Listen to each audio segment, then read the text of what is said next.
Everybody ready? Yep. Bella, you ready? Ready. All right, good evening. I call to order the July 10th, 2025 meeting of the Town of Berthoud's Planning Commission. It's the tradition of the Planning Commission to start our meetings with the Pledge of Allegiance. Please stand. I pledge allegiance to the flag of the United States of America, and to the republic for which it stands, one nation, under God, indivisible, with liberty and justice for all. Okay, thank you.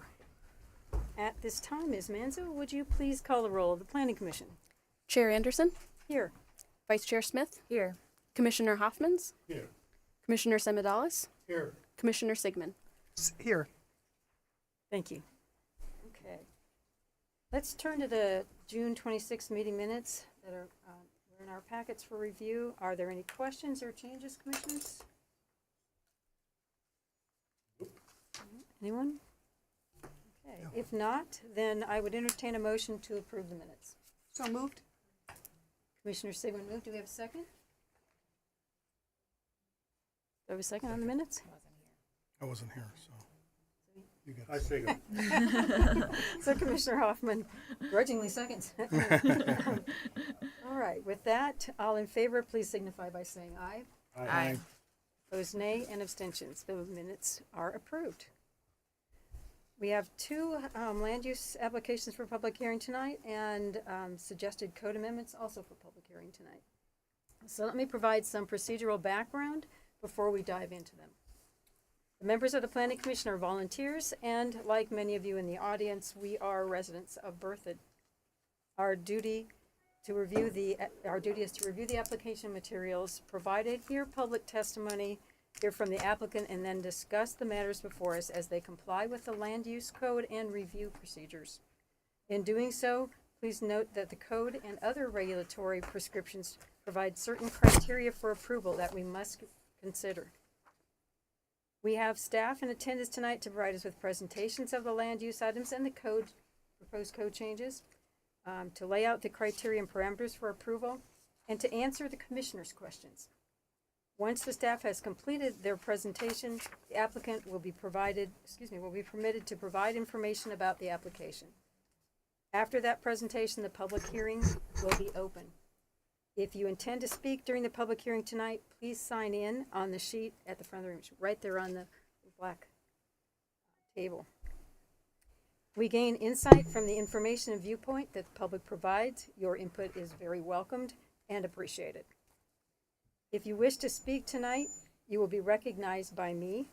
When you come to the lectern, please provide us with your name and spell any uncommon names for the record so that we can accurately reflect who said what and what your comments were. And then also please provide your address. We ask that you keep your comments relevant to the matter being discussed, and we ask that you direct your comments to the members of the Planning Commission and not to the applicant or other speakers. You will have 3 minutes to speak. As stated, tonight we will have two land use applications that we will have a public hearing for, and also a public hearing for some suggested code amendments. To recap the process, note that staff will introduce each item followed by a presentation, and then the applicant will make a presentation. After that presentation, the public hearing will be open. And this will be when members of the audience are welcome to speak. Our first land use application tonight is the preliminary plat for Farmstead Acres. Please note that this item was continued from the Planning Commission's May 22nd meeting. A public hearing was held at that time and public testimony was heard. While we will open a public hearing for this application, we will limit any testimony to any new information regarding this application, which includes the revised plat. All right, to begin the more substantive part of our agenda tonight, Ton Hildebrand of the Berthoud Community Development Department will present the first land use item on the agenda. Again, this is the Farmstead Acres preliminary plat.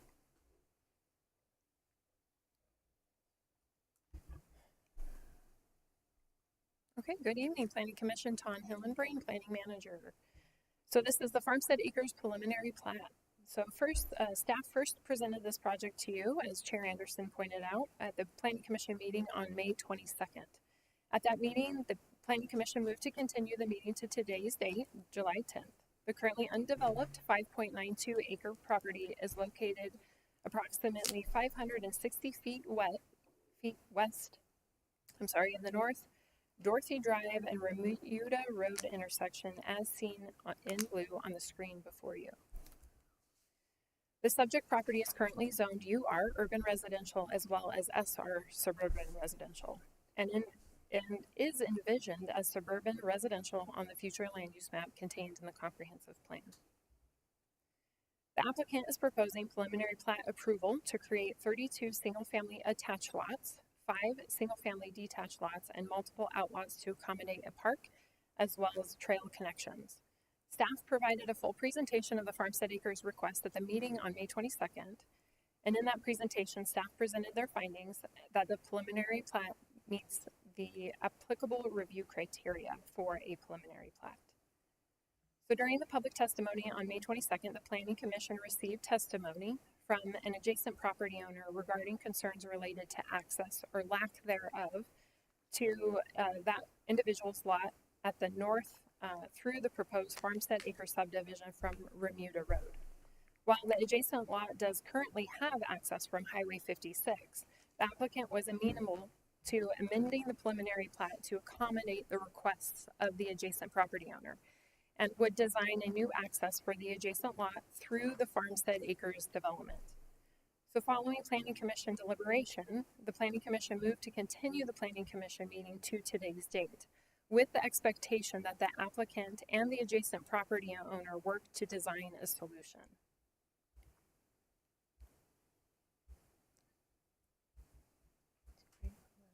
Not advancing. So since the meeting on the 22nd, staff received a revised or new preliminary plat as well as a preliminary landscape plan reflecting the new access to the adjacent commercial or industrial lot to the north. This new information should be the focus of your deliberation this evening. The new preliminary plat as well as the landscape plan are contained in your packet along with the previous plat and the plans. So the new preliminary plat, which is on the right-hand side of your screen outlined in yellow, and landscape plan show a new access located at the northwest corner of the property connecting the adjacent commercial industrial lot at the north to Remuda Road. In creating this access point, the pocket park, which is outlined in green, was shifted to the west rather than being centered on the block, which will create a buffer between the access drive and the residential lot or lot 1. The proposed pocket park reflected in this new submittal is slightly larger than the pocket park reflected in the previous submittal that was presented at the May 22nd Planning Commission. And it's very slight, but it's 95 square feet. These modifications do not change the overall layout of the development, road network, lot configuration, nor the density. Therefore, these are not substantial changes and are considered to be consistent with the approved neighborhood master plan. No other changes have been made to the preliminary plat, and no additional information has been received regarding the Farmstead Acres preliminary plat. So in my last presentation, I provided the following slide, and I provide it now as a reminder. Section 6 of the Town Development Code states that the town shall use the following review criteria, as seen in your packet and on the screen, in addition to other applicable provisions of the code to evaluate the application. In order to approve a preliminary plat, the criteria must be met. Staff finds that the Farmstead Acres preliminary plat request meets the preliminary plat review criteria. Specific details on how the project are meeting those criteria are provided in your staff report, and I will not go over those again this evening since we went over them last time. So with that, staff recommends Planning Commission make a motion to recommend approval of the Farmstead Acres preliminary plat to the Town Board of Trustees. And then one last reminder as I conclude, at the meeting on the 22nd, Chair Anderson, or I believe it was actually Vice Chair Smith, I'm sorry, opened and closed public testimony, and the commission moved into deliberation. So should you decide to reopen public testimony, the discussion should focus on the new information provided since that last meeting and that alone. And with that, I'm available for any questions. Oh, and also to note, The applicant, Todd Johnson, and his team are here they will not provide a presentation, but they're here to address any questions you may have. I have a question. First of all, and for the record, it is staff's opinion that these changes don't disqualify the preliminary plat from meeting or being within the guidelines of the neighborhood master plan. Correct. We do not find that it's a substantial change, and that's primarily the density does not change at all whatsoever. It's not increasing, it's not decreasing. Road configurations are pretty much exactly the same. It's just this access, and there was already an alley along the west property line that was already proposed. So there's now just this access. It does change the drainage component slightly, but that is also being addressed. So it is it's not substantial, therefore we can move forward. We believe we can move forward. And just to make it clear for the record, you believe that the preliminary plat meets the criteria that you just showed on the screen, even with those changes. Correct. Questions, commissioners? I have a question for the applicant. Thanks, Tom.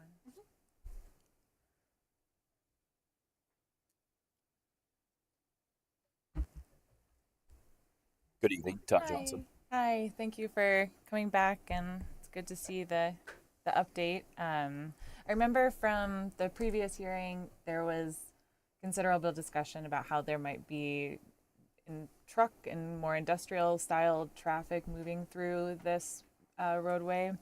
And so having the pocket park adjacent to it, have you considered like hedging or ways to kind of like create a barrier between that road and whatever is going in that part of the park? Yes, thank you. Staff, ourselves, and the northern property owner actually spent a lot of time and worked through any concerns that we were seeing in the design. And one of them was that you saw in the last meeting a street that was going to go through, and we thought that would encourage or provide additional problems and potentially change, to your questions, if it's a substantial change or not. And a really good solution was proposed by the town that we just keep the alley and just extend it up to the north. That alley is wide enough for semis, and we have increased the radius on that turn going from east to west to north south. And then the other decision that was made is let's take the park from the center and push it over to the west. That provides additional buffering for many potential trucks that may be through there. So I believe we have addressed all that, and then we're also going to get into a little more detailed design when we go final plat. Yep. But we have looked at accommodating trucks if they do get in there, and let's say that they also don't drive, like semis do sometimes, specifically how we think they drive. We're looking at treatments on that corner just to make sure that it doesn't damage landscaping or putting elements in there that help prevent that. Okay. So, all right. Thank you very much. thank you. As long as you're here. Let me ask a question about I know that Farmstead homes are on one side of this development, and it's an alley that would be adjacent to their properties. Yes. Is there any sort of strip or buffer way before that alleyway starts behind their homes, or does the alley actually would it run right up to the fence line? Are you talking about west of the alley? Yes. Okay. It's very similar on both sides. So not only on the east side, but also on the west side. There's about a foot buffer in there from the alley edge to the property line. That will provide us the ability or accommodation for vehicles that are backing out, potentially garages that are on that alley, to provide a little more buffer there, plus for us to put a fence in. So there is a very small strip through there for those types of accommodations on our side. If there happen to be homes that were built along that edge, or let's say that homes also wanted to utilize that alley in the future, if that's the design that actually came up or came to light, on that western property, that could probably still occur. That's easily accommodated in the design that we have. And let me ask you another question about that. Would there be, rephrase that a little bit, how much space would there be from, let's say, a house, the back of the house in the farmstead to the back of the home in Farmstead Acres. So from the property lines to maybe the front side of the house, and along this edge again, they're probably going to be garages, and so we have at least 20 feet in there for that alley to come through. That also provides enough room for fire trucks to get through that area as well. So it's going to be 20-foot alley roughly and setback, and then you also have that additional foot, and then you're also going to have potentially. Or most likely, potentially gas running through that area that would also push that home a little further away from that alley. So maybe from the garage to that property line, to the farmstead property line, 20 feet. I'm trying to visualize this. Yep. 20 feet for the alley, then to the garage. Yeah, it's probably going to be around 22 feet to 24 feet, and potentially even more. If the garage is actually set back, or maybe the home was pushed up a little further, you could actually provide enough room in there for a drive apron, or so that you could park there. So you could have from a minimum, I think is where your question's going to, is somewhere around 22 feet, which is very similar to a drive aisle that you'll see going through a parking lot, or you could potentially get up to, if you do have a driveway, an additional 18 feet, and now you've got 40 feet if I do math right. So And that's what I was thinking, that it had to be like in my head I'm thinking 35 feet, so that's what I was going for. Yeah, and we have, to your question, or maybe the concern that you're thinking is, we have looked at turning movements in there to make sure that vehicles can turn in and out, passenger vehicles in there, of course, no larger trucks, but that has been accommodated in our design. That's what I was wondering about, so yeah, you got it. Thank Yes, you. thank you. Questions, commissioners? Questions while we have the applicant here? Are there any restrictions as it relates to commercial traffic through the neighborhood? So basically they can come all hours of the night. I'll let the staff maybe take that Is one. what we're thinking here, right? Yeah, and if I could maybe couple that, I think that, didn't we continue this because there was in some ways confusion about what was potentially happening on that north property? And I'm wondering if you could provide a status on that, because that may help answer the type of traffic we could expect to see through here. Yeah, so that's the uniqueness of this scenario. So the property to the north has not yet, we have been working with that property owner on some code compliance ongoing issues, and they are going to be submitting for a site plan review for that specific property. So there's some existing uses that don't technically have land use approval. And so through that site plan process, we will then potentially approve maybe one or two or whatever it may be through the site plan process, a few of those uses or one of those uses. And through that process at site plan review, we will then, as part of that, review traffic impacts of that proposed use or proposed uses.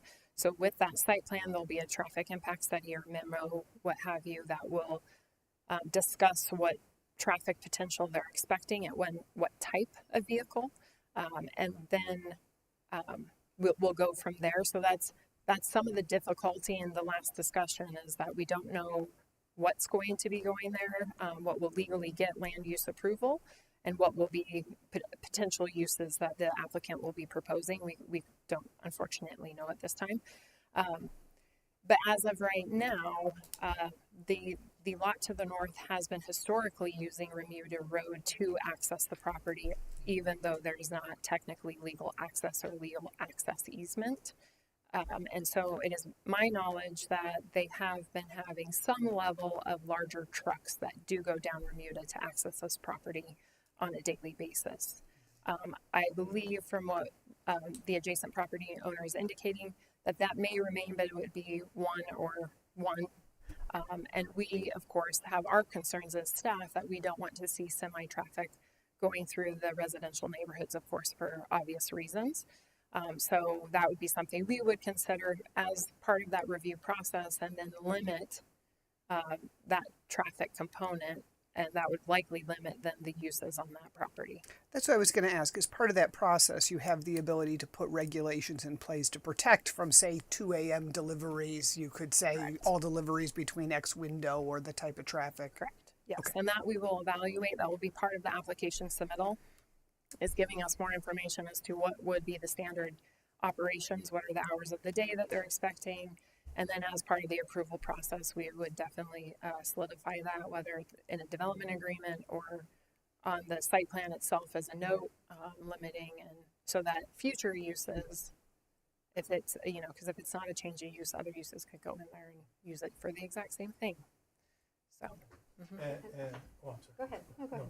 I was just gonna say, just a little anecdotal evidence. I'm a walker and I walk, as long as it's not 10 below zero, I walk almost every day. I walk by there almost every day. And I have yet to see a really huge truck in there at the current use, under the current uses. I've seen some larger trucks, but no semis. I've never seen anything that would cause me concern for people driving down, or children live on Bermuda, or people driving down Bermuda. So just a little anecdotal evidence. Okay. I think I asked this question before. There's no weight restrictions. there would be no weight restrictions, correct? So the roads are built, the streets are built to accommodate. A variety. Any other questions or at this point? Either staff or applicant? No. No? All right, then with that, I'm going to open the public hearing. Let me remind anyone who does want to speak, they need to sign in on this lovely black table. Do we have anyone who wishes to speak about this? Okay, if not, nobody has signed up? Great. All right, if not, then I'm going to close the public hearing. All right, at this point, it's our time to deliberate. Any comments about this? I mean, I'm satisfied that it looks like there's going to be enough space, at least in the alleyway, for turnarounds and that kind of thing. I'm feeling better, a little bit better about what the traffic. Thanks for those questions. Yeah, I think that was useful information, and I think it logically makes sense to have the alley be the access point and provide that into the lot. I guess I just want to add that I appreciate the changes you've made, the time that you took. I know we struggled on whether this should be continued and not knowing what was happening in a little bit of a chicken and an egg situation on how to design this without really knowing what was happening to the north. So I think you've done a great job of putting together a new plan, accommodating your neighbor, and making some adjustments to your plan that I think help protect the residents of your neighborhood. I guess I just want to say I'm hoping through that process, when we look at that north, that we really strongly look at protecting the residents of this new neighborhood from any adverse impacts, while still obviously allowing the property owner to the north to function. Yeah, agreed. And I also as well want to thank you for being willing to be accommodating, for having those discussions, for doing it in a timely way. Sometimes when we ask for those types of discussions to happen, they don't always happen, or they don't happen in a timely manner. So we really appreciate that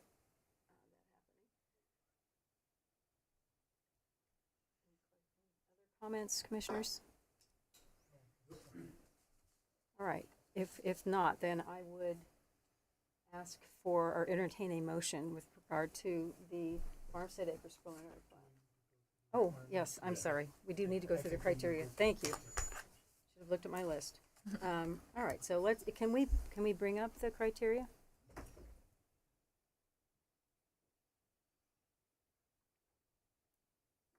You can tell I had a very hairy day today. All right, so let's go through each criteria. For our audience, this is the criteria that staff talked about earlier. We're going to go through each one by one.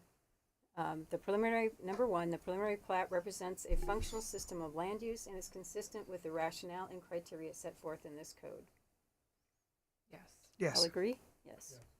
Number two, the application is consistent with the approved concept plan and incorporates town's recommendations and any conditions of approval. Yes. We have consensus. Okay, number 3, the land use mix within the project conforms to Berthoud's zoning district map and preferred land use map and furthers the goals and policies of the comprehensive plan and the port plan. Yes. All agree? Okay. Number 4, the utility and transportation design is adequate given existing and planned capacities of those systems. Yep. From what we know. Mm-hmm. Number 5, negative impacts on adjacent land uses, including but not limited to solar access, heat, dust, glare, traffic, and noise, have been identified and satisfactorily mitigated. Yes. Okay, so we all agree. There is a need or desirability within the community for the applicant's development, and the development will help achieve a balance of land use and or housing types within Berthoud. Yes. Yes. Number 7, and last but not least, how the applicant has addressed comments received from the public during the public comment portion of the process. Yep. Yes. Yes, did. Did do that. Yay.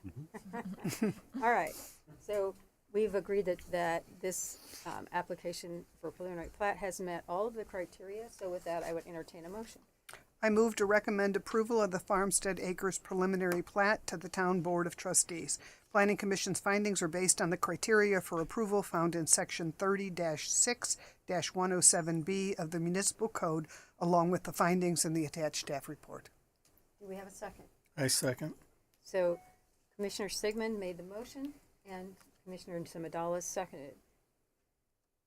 Bella, could you please take the roll? Chair Anderson, Yes.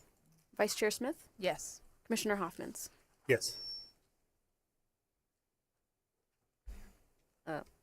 Commissioner Sigmund, Yes. and Commissioner Semadalis. Yes. What happened? We have. Okay. He wants to use the gavel, I think. So that motion passed unanimously. All right, thank you. So let's then go to our second land use item. Ms. Hildebrand, would you please present the staff report for the Burkhardt Minor Subdivision plat request? Thank you.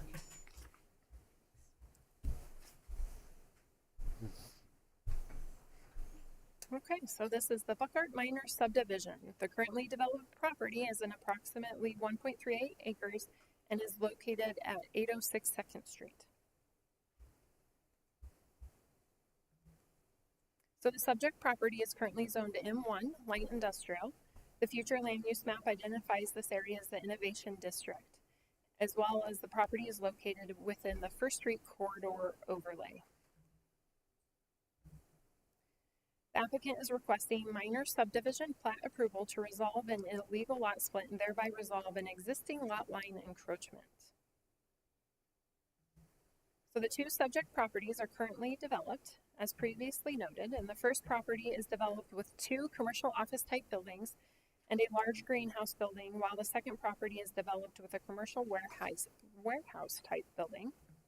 Through research on parcel conveyance history performed by the applicant's consultant, it was found that the subject property was subdivided in 1973 without going through a legal land division process through the town or county. The existing lots were created through a warranty deed.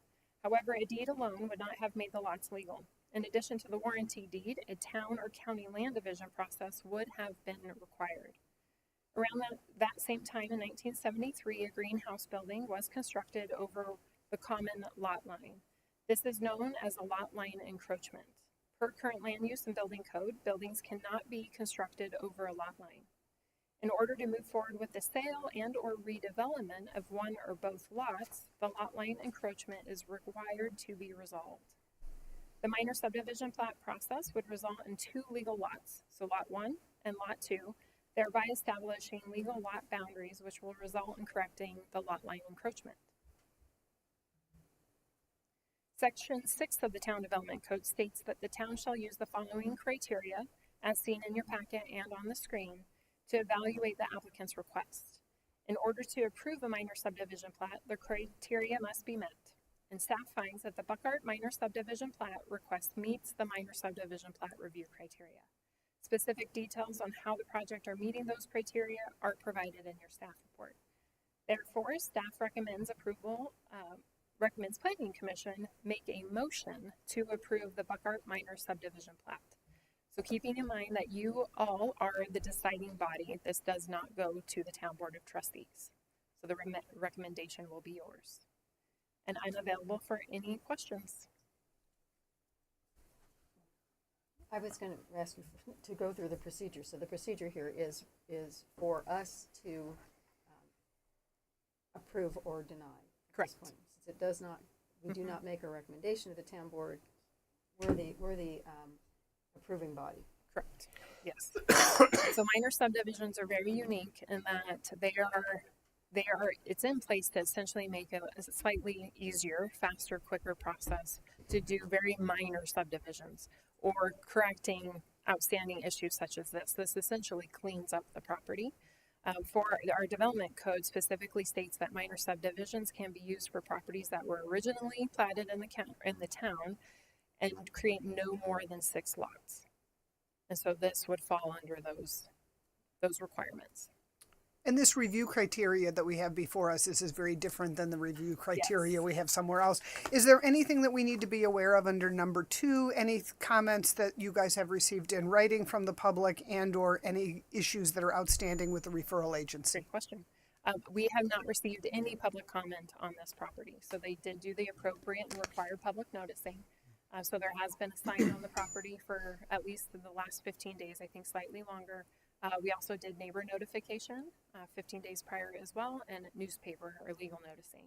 And we've received no comments in support or opposition to the request. And there's no change of use here. Correct. It's going to be used just as it always has been. Yep. And so really, if the owner wanted to redevelop, they would approach us about a potential land use application. If it was a change of use, or if they were truly redeveloping, like scraping it clean and rebuilding, that would warrant then likely site plan at a minimum. But again, if there's a potential tenant who is consistent with the previous use, again, it could potentially warrant land use approval, like a site plan light. However, that would be a case by case. We'd have to evaluate. Does the owner own both lots? Yeah. Yes. Yep. Just wanted to confirm that. Which does make it. And how long have they slightly owned those lots? How long? I am not sure, but they are here. They will provide a brief presentation, and the applicant can certainly address that. And sorry, I'm going to go back to there's no referral agency on this then, because it's just a simple. So it does go through the standard land use review process with us. So when we received the application, it did go out for the standard 4-week referral agency review.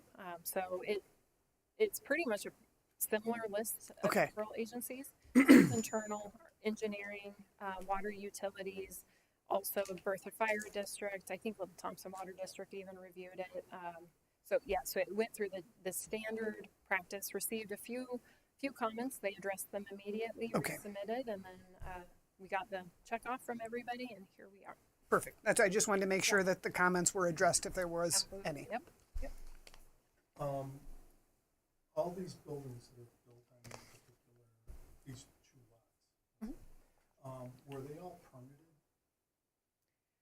That's a good question. Yes, I believe we do have evidence of permitting for the greenhouses, as well as I believe, yes, the lot that also contains the greenhouses. I believe we've checked those permits, and I can't recall off the top of my head the other property. But again, the properties have been developed for quite some time. And so keeping in mind that sometimes our tracking or requirements likely could have been slightly different in 1970s, 1973.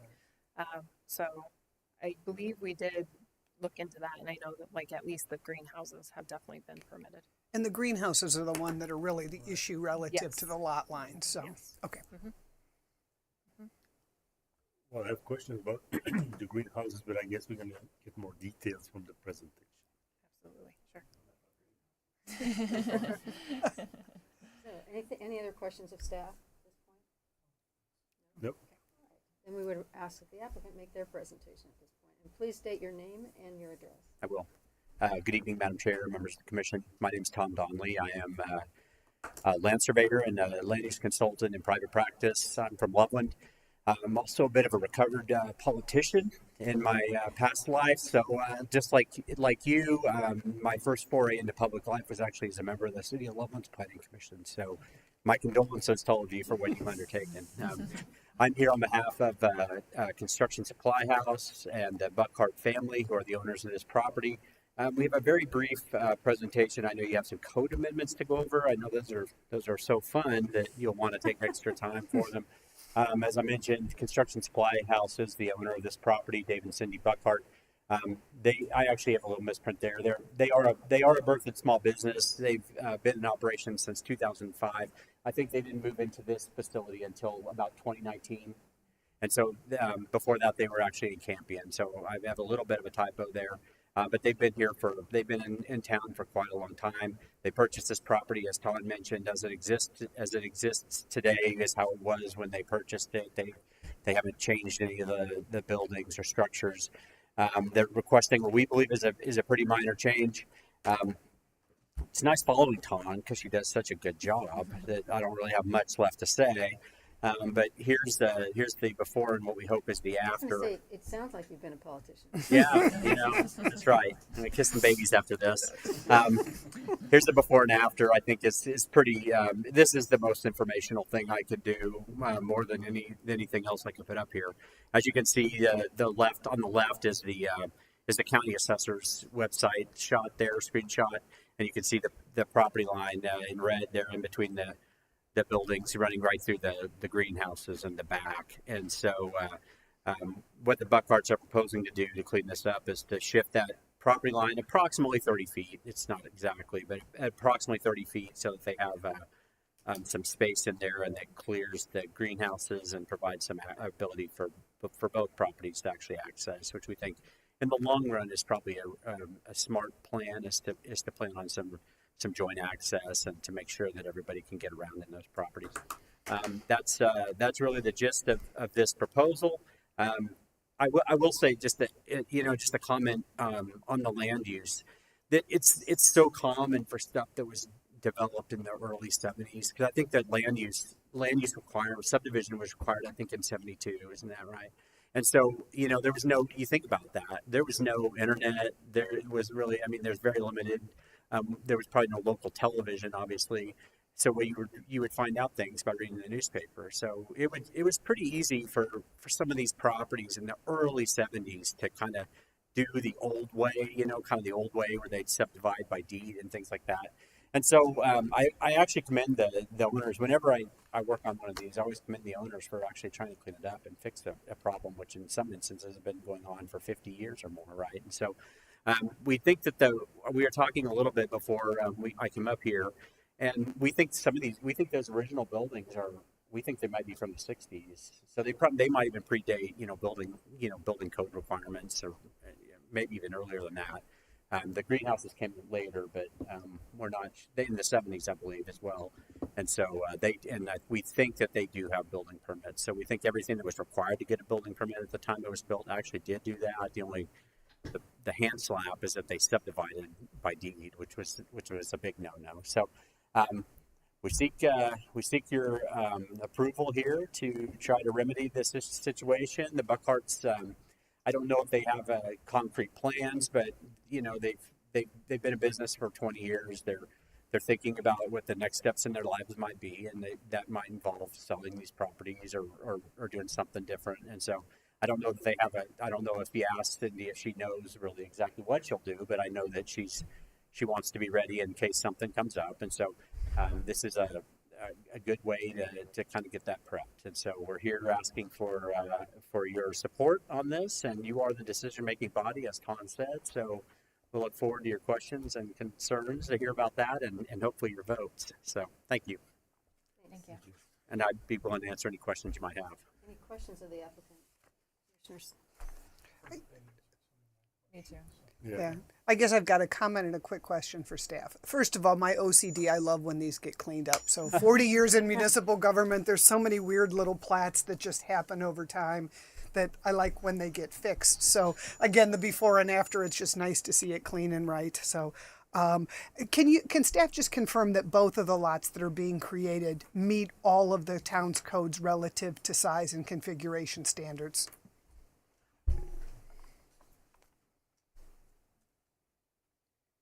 Yes, I can confirm they are meeting the zone district standards for lot size, block standards, and setbacks. Okay. And is there minimum lot widths on frontage roads? And so it meets all of, it checks all the subdivision standards for this district? Yep, it's well over the minimum lot width for the zone district, and then the setbacks as well have been met. It's not creating any non-conformities. And we That's a better way to put strive it. Thank avoid you. that in this kind of process. Yep. Thank you. Other questions, comments, applicant or staff? Great, thank you. Thank you, members of the commission. All right, so with that, then I'm going to open the public hearing, and if you would like to speak, please come to the lectern and sign in. And sign, please state your name and address. Public hearing is open. Anyone who wants to speak? If not, then I am going to close the public hearing. Public hearing is closed. Now time for our deliberation. Commissioners, can we please put the criteria back up on the screen?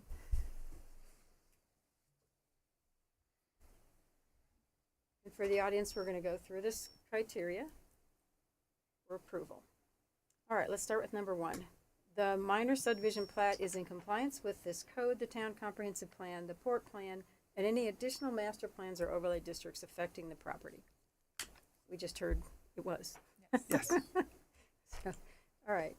The Planning Commission shall also consider how the applicant has addressed comments received from the public during the public comment portion of the process, as well as referral agency comments made during the development review process when considering this request. They did well. They did.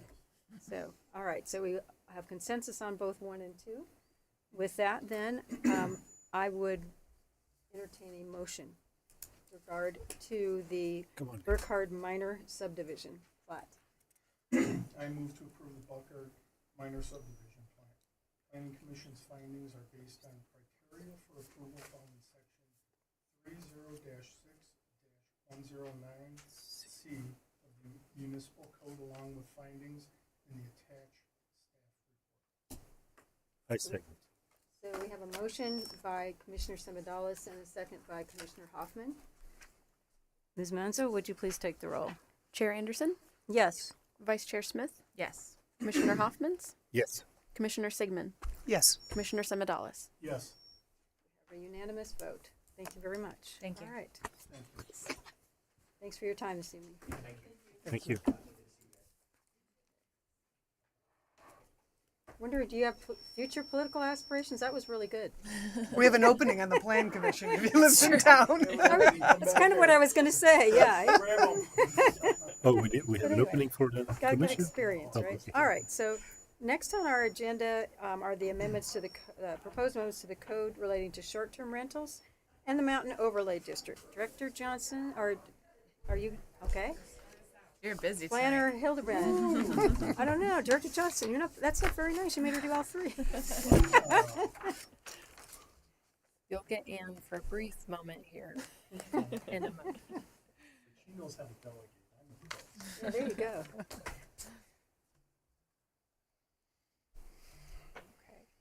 So to start this discussion out, we are going to start right into short-term rental regulation proposed amendment.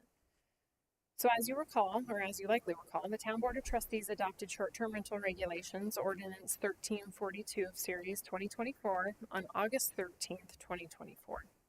The regulations went into effect 1 month later on September 23rd, 2024.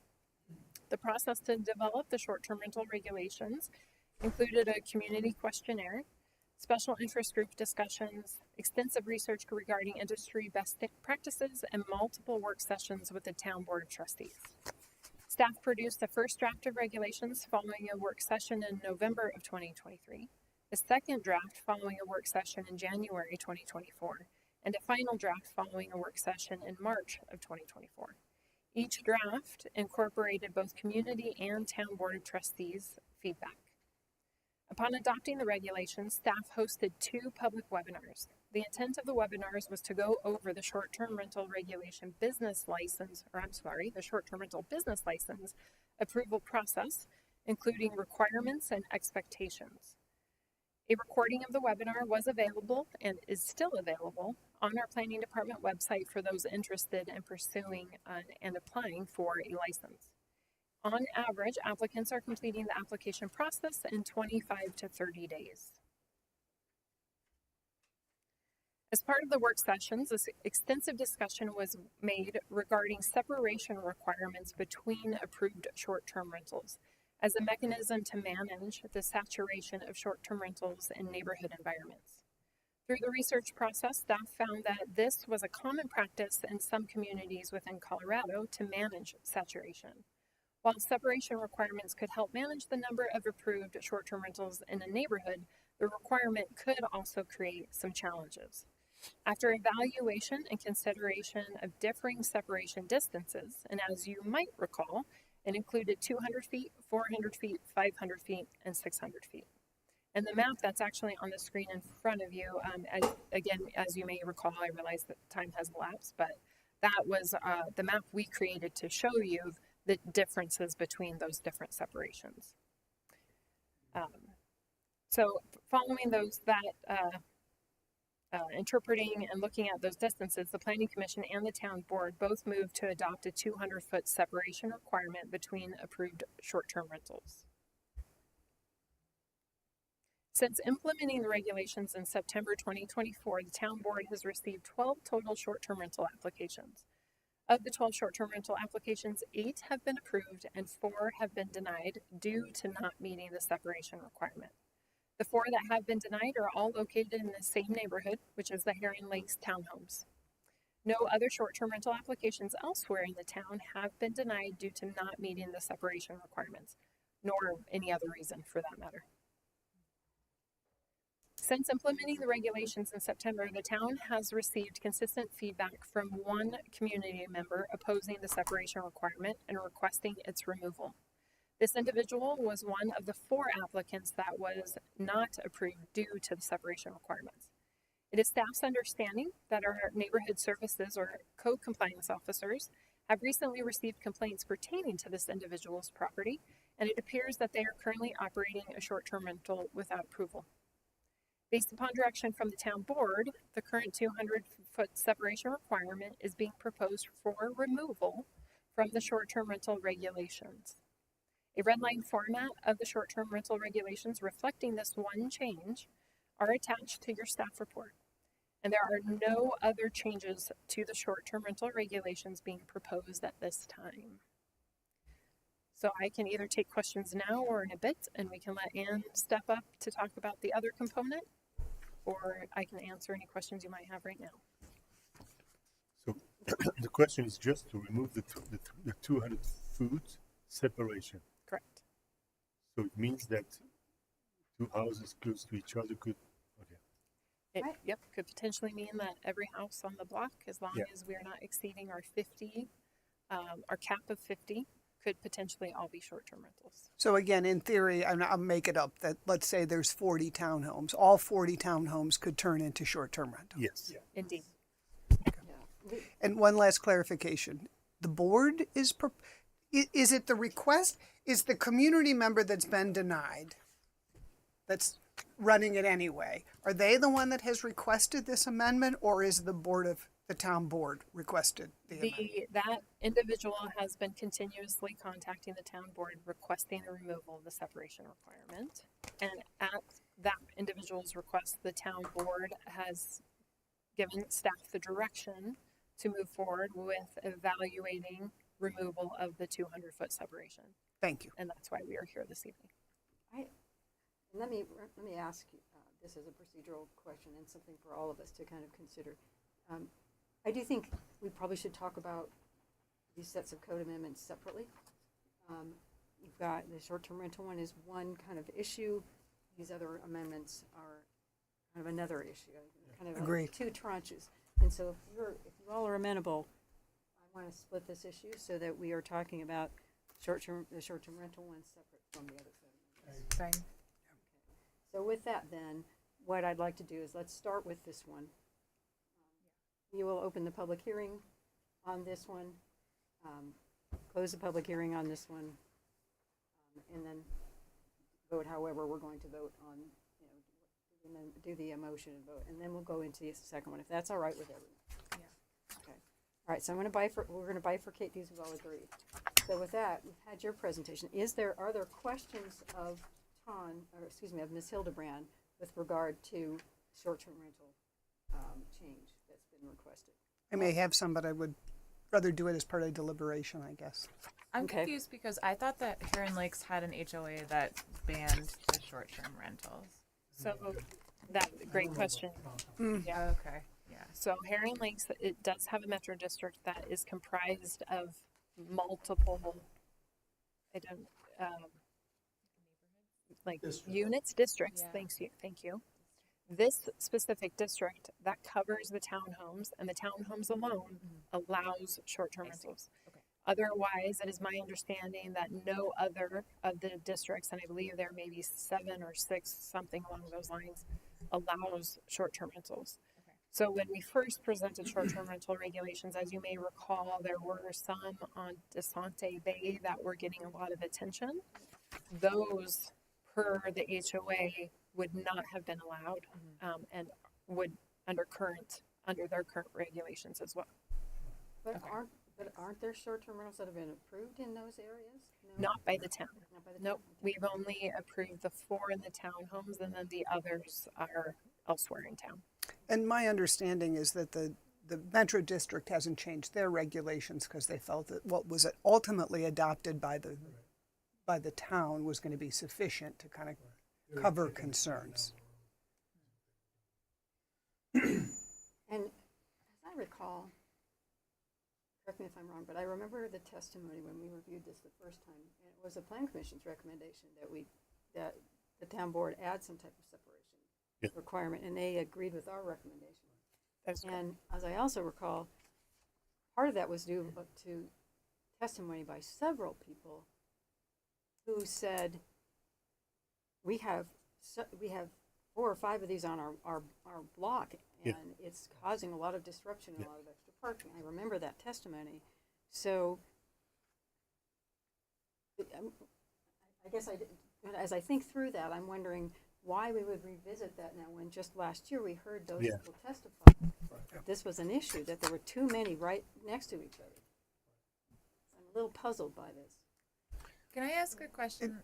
Go I'm ahead. sorry, and you- So I just want to state for the record, just a reminder, that before the town had regulations, short-term rentals were not allowed.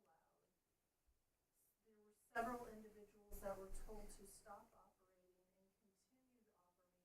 and continued operating. And so during the time that Ms. Hillenbrand was developing these regulations, she was working with operators, she was having training sessions, all of that. So I just want it really clear that they were never allowed in town before last year. And then, so I just want to make that. Right, I think there are people who are illegally operating them, but I think the testimony was that there were several of them on the same block or really close to each other. That's what we tried And- to avoid. Yeah. Yeah, and so it was the Plan Commission's recommendation at the time, kind of before Stacy, yeah, that the board adopts some type of separation agreement, and they agreed with us, and that's why, or Yeah. separation parameter, and they agreed with us. So I just like I said, I'm Well- puzzled as to why we would now, unless there's some Correct. overriding Well, reason. no, I'm with you, and you know, I have to say I wasn't here before, but I think the separation standard makes the utmost sense. Whether 200 is the right or not, that's Yeah. something you guys all debated before, but I think it's sufficient, and I think it's in there for a reason. I think we've seen a lot of anecdotal information from neighbors in that area. As somebody who's fairly familiar with that, parking can be a problem, and there's issues. Yeah. And unfortunately, or fortunately, depending, it does have a resort feel, and so I can see why this neighborhood or that area of this neighborhood is particularly vulnerable to problems. And if you took this away, I think a lot more that would create issues for the people who live there Yeah. year round. Furthermore, I guess I want to say that long term, I believe they plan a boutique hotel. And so for things like, there are weddings that are held at the, right Yes. there. So it That's is, the testimony we heard, there were weddings being held. yeah. Well, and there's weddings that happen at the TPC center, but this ends up being pseudo hotels because everybody comes in for the wedding. The Yeah. hotel's not there yet. And if you open this up, we could really have a kind of, Well, I just- think that it makes, I think what you guys put in place last year, I strongly stand behind. I won't vote for amending this to take it out. Okay, just to summarize, there was a reason why we set this 200 feet rule last year, and I don't see why we would change that today. Yeah. I'm It's gonna- not even a year old. I'm going to push back just for a second just to get some clarifying information because I do empathize with the idea that this can be like a first come, first serve system. And so it's very easy to get boxed out just because you didn't get your permit in right before the person who's 200 feet away from you did. And so I have a question about when these permits expire because I think it was a year that they have to be revisited. Is that correct? Correct. So, Okay. But we had also an amount of, was it 50 or 30? I don't remember. 50? these are capped. Yeah, and we only had what? 12. 12. So there's still a lot of room for people wanting to have. Well, And- but and- I think you're gonna have a concentration. Yeah, and I Oh. think, If we allow, if we get rid of the 200 foot. Oh yeah, One- that's the reason why we shouldn't. Yeah. one consideration here, and I think there's enough rationale to back this up from a due process standpoint. Of course, we have to, someone who's a lawyer in this area would have to look at it, but you could say maybe there needs to be a different standard for things like townhomes and or impaired homes, so that they aren't unduly prohibited from doing something that someone who has a standalone home has. So, I think we That's- did discuss that. and we did talk about that, Yeah. but I mean, that's the only way I could see this being different than what we've already done. Right. Unfortunately, I almost feel like they're already disproportionately disadvantaged because you got a common wall. Yes. So if, in a single family house, if my next door neighbor rents and there's loud music or people up till 2 a.m, maybe I hear it if I'm outside, but in a townhouse, it could, really it could be literally right through the wall that you're there. That sound will carry through that structure differently. You also have, kind of shared aprons. You have a much tighter area to park. You don't have the street in front of you like you have for additional guest parking. So I feel that compact, if anything, it's almost worse in a really compact Yeah, it's situation kind of, than that's it the would be in a little counter-argument, bit yeah. short. And Big. and I tend to agree with you, but I wanted to throw that out there because if someone felt that we needed to do a different standard for them, I think you could justify that. I personally don't think so, but yeah. But just Well, back it's all really about quickly which- to the which- point I was making was that it's possible within relatively short time frames that someone who has a permit in this area could let it lapse and this person could then reapply and Right. receive their permit to operate there. So I can provide some clarification Yeah. on that. So to give you so from the beginning, we knew obviously from the conversations that were occurring during the public hearing that we were seeing a lot of the concern was primarily within the Herring Lakes area, and we weren't getting a lot of feedback from other places within the town. And we expressed that that would be a challenge once the regulations were adopted and we started to accept applications, because to your point is that all of a sudden we start the clock and everybody is scrambling because there is a separation requirement as well as the component of the cap. And we weren't quite sure. I had a sneaking suspicion we wouldn't hit the cap, but it was that separation requirement. And so what we expressed during the public hearing process and the final town board of trustees hearing is that it would be a first come, first serve process, that the application process would start at midnight, and that the next day, the day after when we came in and we started processing, it was truly whoever was in the email box first was the one that was processed first. And so this individual, yes, did get their application in. I believe it was the second or third application.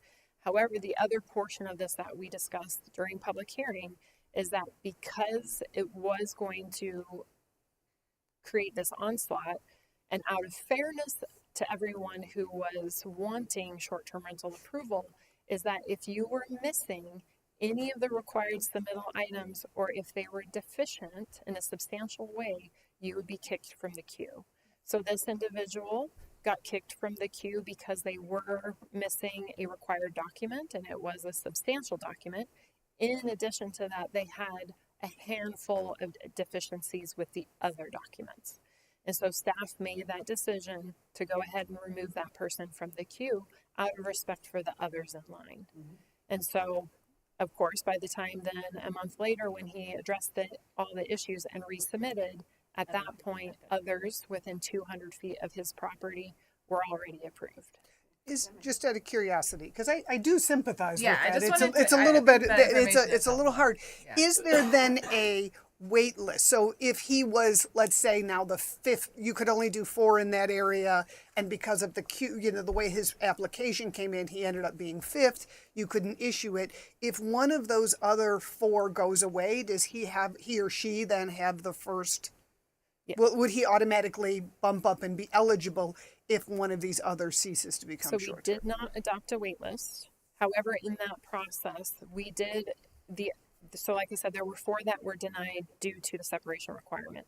We did not deny those. We put them off for quite some time because we weren't sure the others who were being approved or in the process somewhere, if to say they would get through life safety inspection. And so we did hold them in place so that if in the event there was a life safety component that fell through or something else, that we did hold them in place until the very last minute, and then we unfortunately had to give them that news. We don't have a wait list simply because we didn't think the cap would be met right off the bat. And the other, I guess, component to Commissioner Smith's question is that at that time it was first come, first serve on the applications because it was that initial onslaught. Right now it's just on a rolling basis. Somebody can apply tomorrow and we'll start the process for them. So it's continuous. As part of the regulations, they are required to renew their license once a year. Okay. So those first initial that were approved, since it was at the end of 2024, right? At the end of 2024, we didn't make them renew in December. We gave them that grace period, but everybody who's approved currently will have to renew by December 1st. So we'll send out notification on November 1st to them. They'll likely also I can make it so it's automatic through our community core or permitting, but we will send out notification to remind them and let them know what is included in that process, which won't be anything substantial. And the reason we say by December 1st is so that gives them essentially a grace period. If they don't renew by the 1st, they can then finish out their reservations through December 31st, but come the 1st, then their license will be null and void. Are they And going it's- to be automatically renewed? If they want to renew, are they first in the list? Because it does So look. they'll keep their spot. They'll keep their short-term rental yeah. license number, yes. And so they'll pay a fee. They'll submit the required documentation, which will likely be an application, just ensuring that their property manager information hasn't changed, but they'll keep their place. Okay, so it means that other people wanting to have a spot in the 200 feet over there, they are locked out. Mhm. Yes. Yeah. So Yes. there's no, and we So don't there's no put way the- to restart the process of giving a chance to other owner. And Yeah. we didn't put a limit on the number of renewals or anything. No.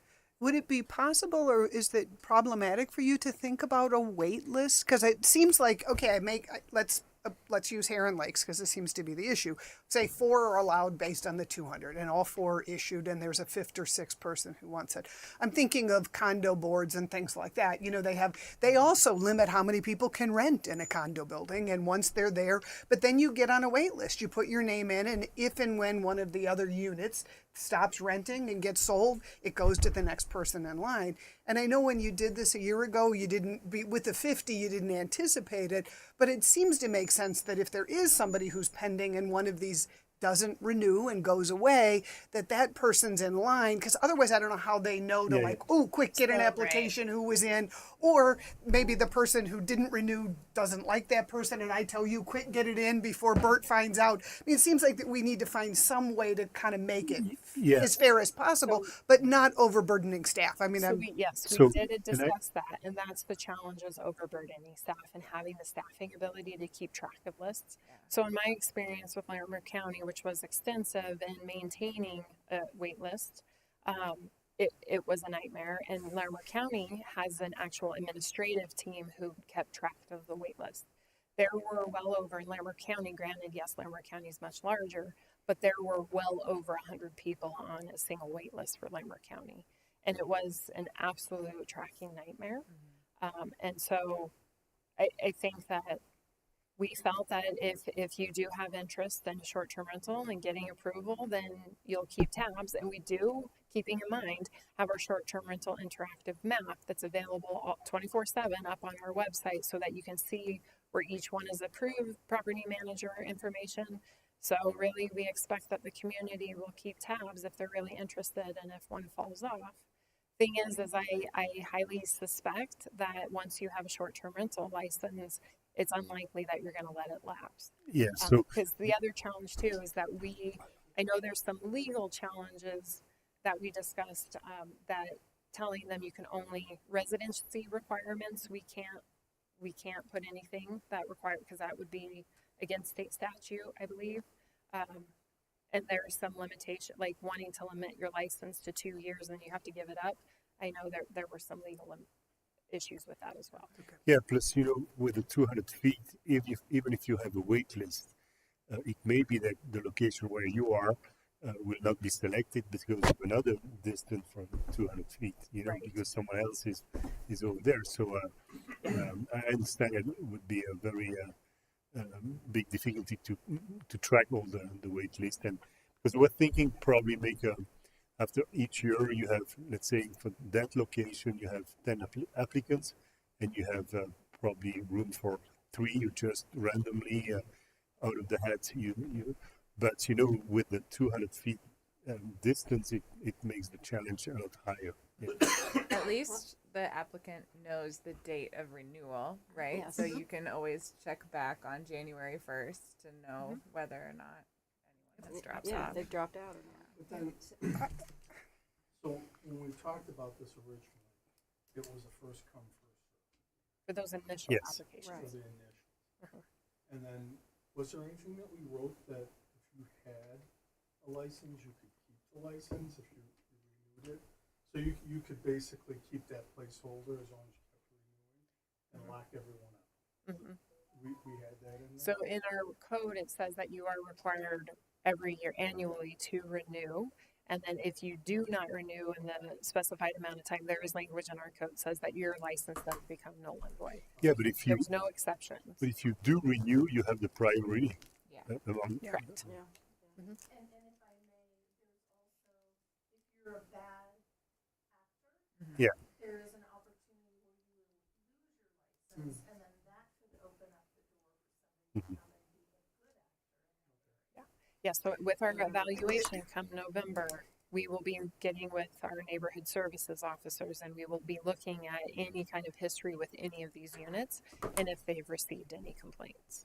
And depending. yeah, and I'm going to ask kind of a pretty two-part. complicated, it's a pretty complicated subject. But on the other side, if we remove the 200 feet, it's just a question: what do we want to do with this neighborhood? Do we want to open it to be, like a short rental for this golf competition, and then it opens to something that we cannot control, and we impact the life of the resident for life residents, I would say, or if we want to keep some, I mean, the neighborhood like it is today. So I think it's very important that we keep this 200 feet. Yeah. I agree. I think there's a compelling public interest to keep this distance. And, these are not, we moved into these residential areas. We didn't move into a hotel.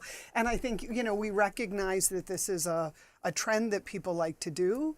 But I think we have to also recognize it does come with impacts to the adjacent property owners. Yeah. And we've We seen it. didn't buy for a golf resort, you know, it's a town Guys, with a golf. guys, hold on a second. And I started this, so I apologize. We need to go through our protocol here. Do you have any specific questions relating to this application of staff? We need to go, because we have to open the public hearing. Okay. So we can talk more about this in our deliberation. I think we kind of. I think it's done. Let's get back to our protocol. So. Public hearing. We'll be here forever. For public- So, Yeah, but any other questions of staff and the applicant, kind of, in this case? Thank you, No? John. All right, thank you, Tom. Appreciate it. what did Okay. you do to my So with CV? that, I'm going to open the public hearing. Please step up to the lectern and state your name and address. I don't see anyone, so then I'm going to close the public hearing. All right, so that leads us back to our deliberations. Which, can I ask, so, because I had a kind of a two-part as we're back to deliberation. What are we doing about situations where we know somebody is continuing? I mean, you say right here, they continue to operate without a permit. We're hearing complaints from the neighborhood and impacts. What is the enforcement mechanism on this? So there's multiple steps in reporting a concern. So we outright, if you have a concern with an adjacent short-term rental, we do ask that you first and foremost reach out to the property manager and try to remedy the issue. If the issues continue or go unresolved, which of course that's one of the biggest challenges with short-term rentals, is that in one moment it's a noise issue, but by the time anybody can respond, including our own neighborhood services officers who don't work on the weekend, it's gone. There's nothing, we can't document it, it's very difficult. So police they can't call police to So come we out and can't- document? If it's anything that is health, safety, or, risk, or if it's another municipal code or law, and noise ordinance is part of the town of Berthoud's overall municipal code, they can certainly call non-emergency police and they can report a concern and the police should respond. Or if they're creating a public nuisance, for example. Yeah. Then you can call the police. Yep. So we do ask that, of course, they try to resolve the issue with property management because, of course, the owners may not know it could be a one-off. If it is continuous, then there's just party after party, and that tends to be those that they rent to, then we do ask that they then report a concern with our neighborhood services. And you can do that either by calling. We have BRCA, which is online, the Berthoud Report a Concern. So there are multiple ways in which you can report a concern. If Teresa or her team do receive a complaint, she will then investigate. And so, like I said, recently she has received now multiple complaints about this specific individual. And in this scenario, being that he was operating previously and continues to a point where it is my understanding, I believe, he was ticketed and then had to go to town municipal court to resolve the issue, was told to stop. It's my understanding that he did. And then if this is true and Teresa will be looking into it, it appears that maybe the behavior's begun again and she'll just go through that. The co-compliance steps and process for the town, whether it's short-term rentals or any other co-compliance issue, is a 3-step process, if I'm not mistaken. So she sends out her first letter of notification saying, here's the issue, you need to cease. They have 30 days to resolve the issue. Then if it doesn't go resolved, second letter, same thing up until the third letter. The third letter, I believe, then says if you don't do this within this amount of time, then you'll be summoned and you'll have to go to court. That's how our code compliance is structured in our municipal code, so that if there was something that needed to be changed in how we pursue compliance, that would be a different portion of our municipal code that would need to be amended. But she is bound, they are bound, she and Seth are bound to those regulations, and that's the procedure she has to follow. But it is my understanding there were multiple bad actors who proceeded to get a summons and had to go to court to resolve. And that comes with, of course, a ticket, a fine. We had a lot of debate over the enforcement mechanism. Yep. During It's hard. Well, I was going to say it's another nightmare because the people who caused it, then they're gone and it's in the next one and then it's good for a week and then not. And And two, that's why we put in a provision in the code that you are required to have a property manager that is available 24/7, and they are required to respond to any complaint within a 1 hour time frame. They have to be located within 20 miles of the short-term rental. So if your primary property manager goes on vacation, you better have somebody else that steps up to the plate and takes over in the time that they're gone, because that is a requirement of our code. Yeah. Any other questions or comments? Nope. We're in deliberation, so. No, I think it's a little bit unfortunate that a broad town-wide code issue has gotten so specific to one Yes, piece I of agree. a neighborhood, and so I think that that's not really a helpful comment, but I do want to keep some perspective on the fact that these regulations do apply to everywhere in town and not just the Heron Lakes. town. Well, and I think, but to your point, they're working everywhere else. Yeah. And so I think this is less than a year old. It's working everywhere else. We have one neighborhood where this has been an issue. We have continued problems, and I don't think removing the 200 feet solves those problems. I think it just exacerbates it. And- So and I would Yeah. I would make a motion that we, well, I shouldn't, I don't know if we're done with deliberation. We seem to all. I honestly, and just to follow that up, I keep recalling several people who testified, who said, look, there's just, you have these people operating these and they're really close together and it's causing parking problems and noise problems. And I just remember that testimony so well.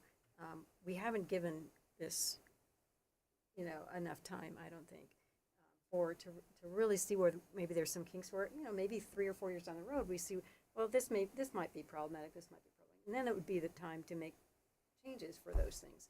I think bringing this back in less than a year, Yeah. Stacey, your point's well taken, is probably not, it's kind of like throwing the baby out with the bathwater. Yes. I think it doesn't make a lot of sense to me either. But anyway, so any other comments before I ask for a motion? No, I mean, I would say that, if we were in a resort community. Yeah. Where that was the business, a Vail or Steamboat or something like that, maybe you would accept something like that because you don't have full-time residents. But for the full-time residents that are there, it's not that huge. Okay, and I think we are a town of residents, not a town of vacationers for the most part, and so I agree. And any other comments? All right, with that, then I would entertain a motion. I move to recommend denial of the proposed amendments to Chapter 30 of the Municipal Code, and in particular to the short-term rental section 30-3-113. Do we have a second? Yeah. So, okay. I second. Okay, there we go. That was nice. So we have a motion by Commissioner Sigmund and a second by Commissioner Hoffman. Ms. Manza, can you please take the roll? Chair Anderson, Yes. Vice Chair Smith, Yes. Commissioner Simidalis, Yes. Commissioner Hoffmans, Yes. Commissioner Sigmund. Yes. Unanimous motion to recommend denial. All right, so now since we bifurcated this presentation, now let's have, if we could, Director Johnson, the presentation about the code changes to the Mountain Avenue overlay district. I should say the proposed code changes. Sure. So right now, the Mountain Avenue Overlay District has 5 character districts. I can't count. 5 character districts. Those are Berthoud West, Downtown Commercial, Berthoud East, Agriculture, New Berthoud, and I correct myself. There are 6. There is the Neighborhood Conversion District. The Neighborhood Conversion District is located at 5th Street to 8th Street. 75%, it's not on this map. There's 75% of the properties in the Neighborhood Conversion District have been converted from residential to commercial activities. Sorry, what was the percent? 75%. 75. And that does not include Fickle Park. Right. So we have a bank, we have Marley and Moose, we have a dental office, we have the artists, we have an insurance company. those structures still have the feeling of a neighborhood and a residential environment. However, they've been converted. So staff did some walking tours. We had a lot of discussion with you all, December, January, February, March time period.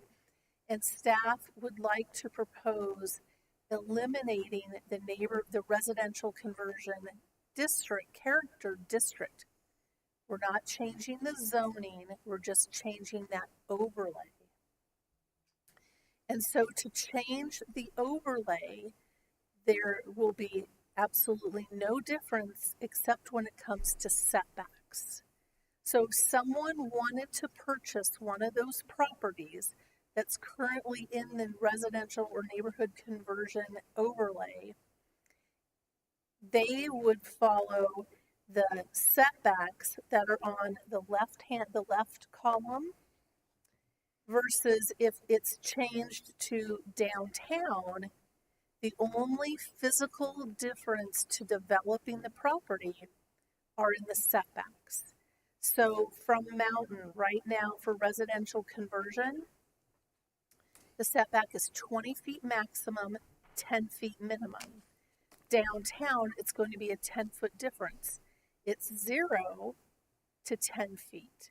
So that downtown wants to feel like a downtown where you could have that building right up to that property line. In the residential conversion, it's 10 to 20 feet, and downtown it's 0 to 10 feet setback.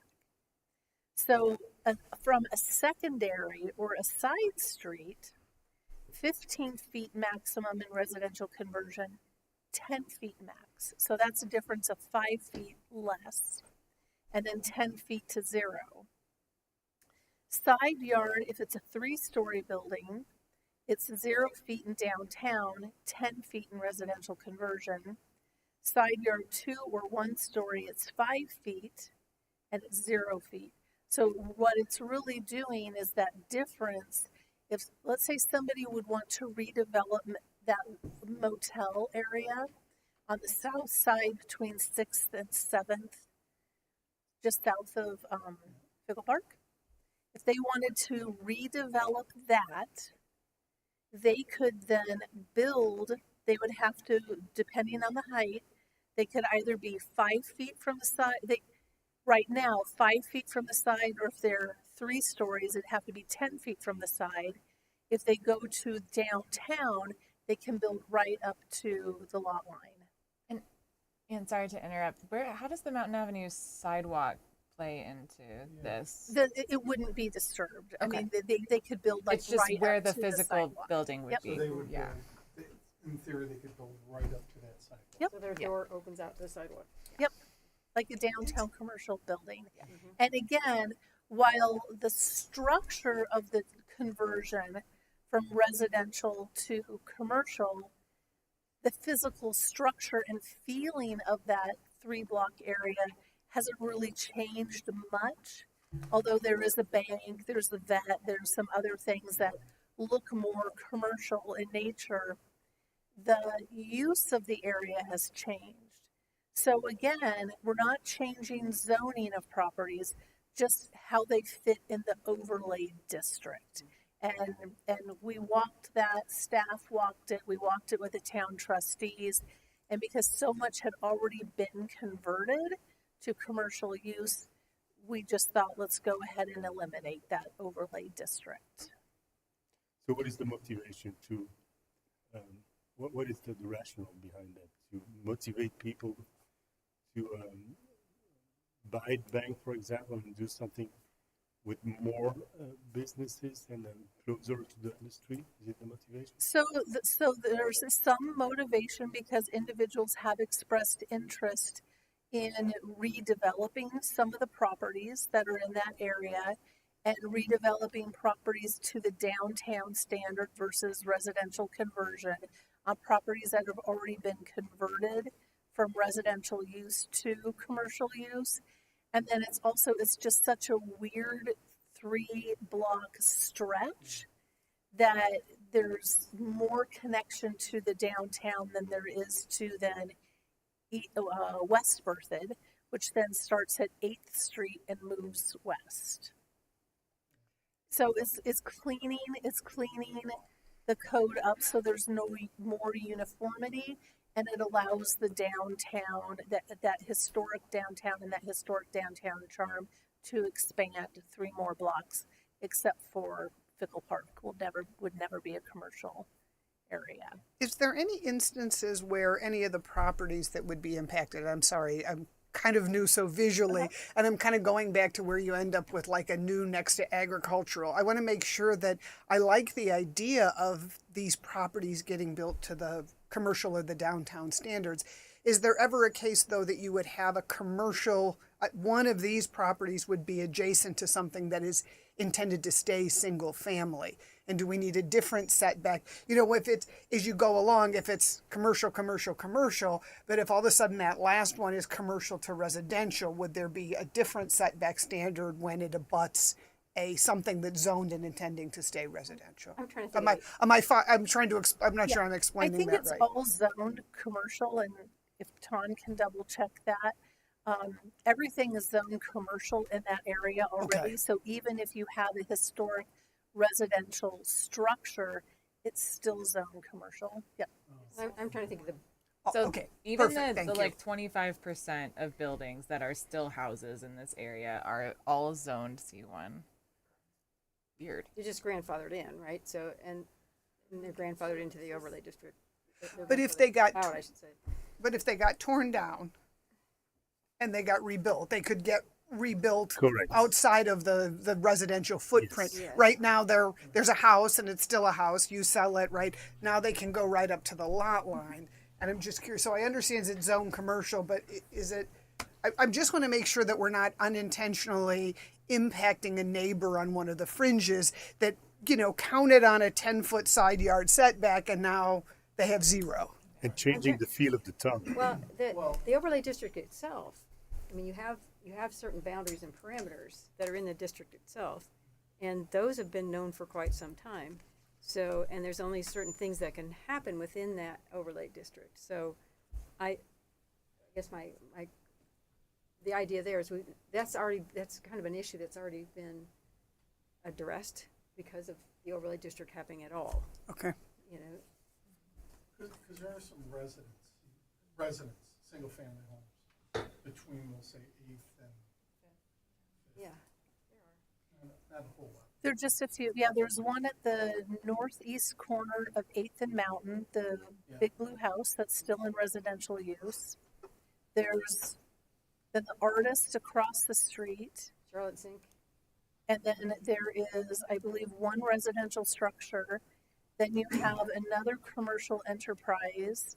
Then you have the dentist across the street. Then you have the motel. And you have like a carpet, you have a real estate agency, a flooring supply store, Fickle Park, and then you have the purple house, and then you have Marley and Moose.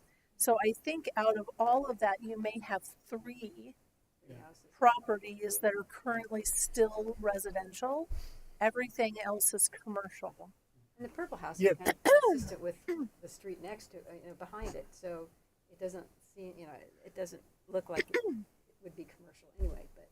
Yeah, the question here is to change the feel of that part of the town, because if you allow that, you're going to attract more investors to buy the property, change the way it's built, and extend the downtown Yes. from the rail track. That's, well, is it a good idea? That's a question, but that's what it means.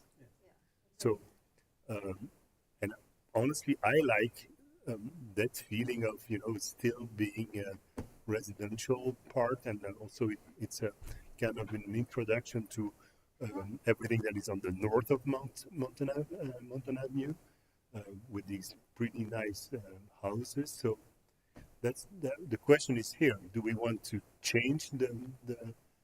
Well, I think you have a mishmash of stuff. Yeah. That's the thing. And honestly, I've seen communities back in Illinois where they've taken that little downtown area and they expanded it as the sold to commercial properties. Yeah. And they've kept the facade. Now, granted, those buildings are, you know, up to our codes today, but the facade looks like the downtown area is just extended. Problem's been parking. That's been the main problem. Yeah. Doing some of that stuff. Yeah, and here they would change everything, you know, because if Well, just it's the going to be a setbacks. rebuilding, no, but they will. I mean, if the setback has changed, it means that they're going to build in a short distance from the street, so the facade and everything will change.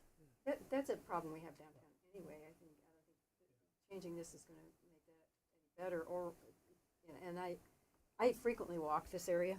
Again, I'm a walker. You I walk already have- everywhere. I yesterday had almost 24,000 steps. So I do a lot of walking, and I frequently walk behind those alleys and walk around that area.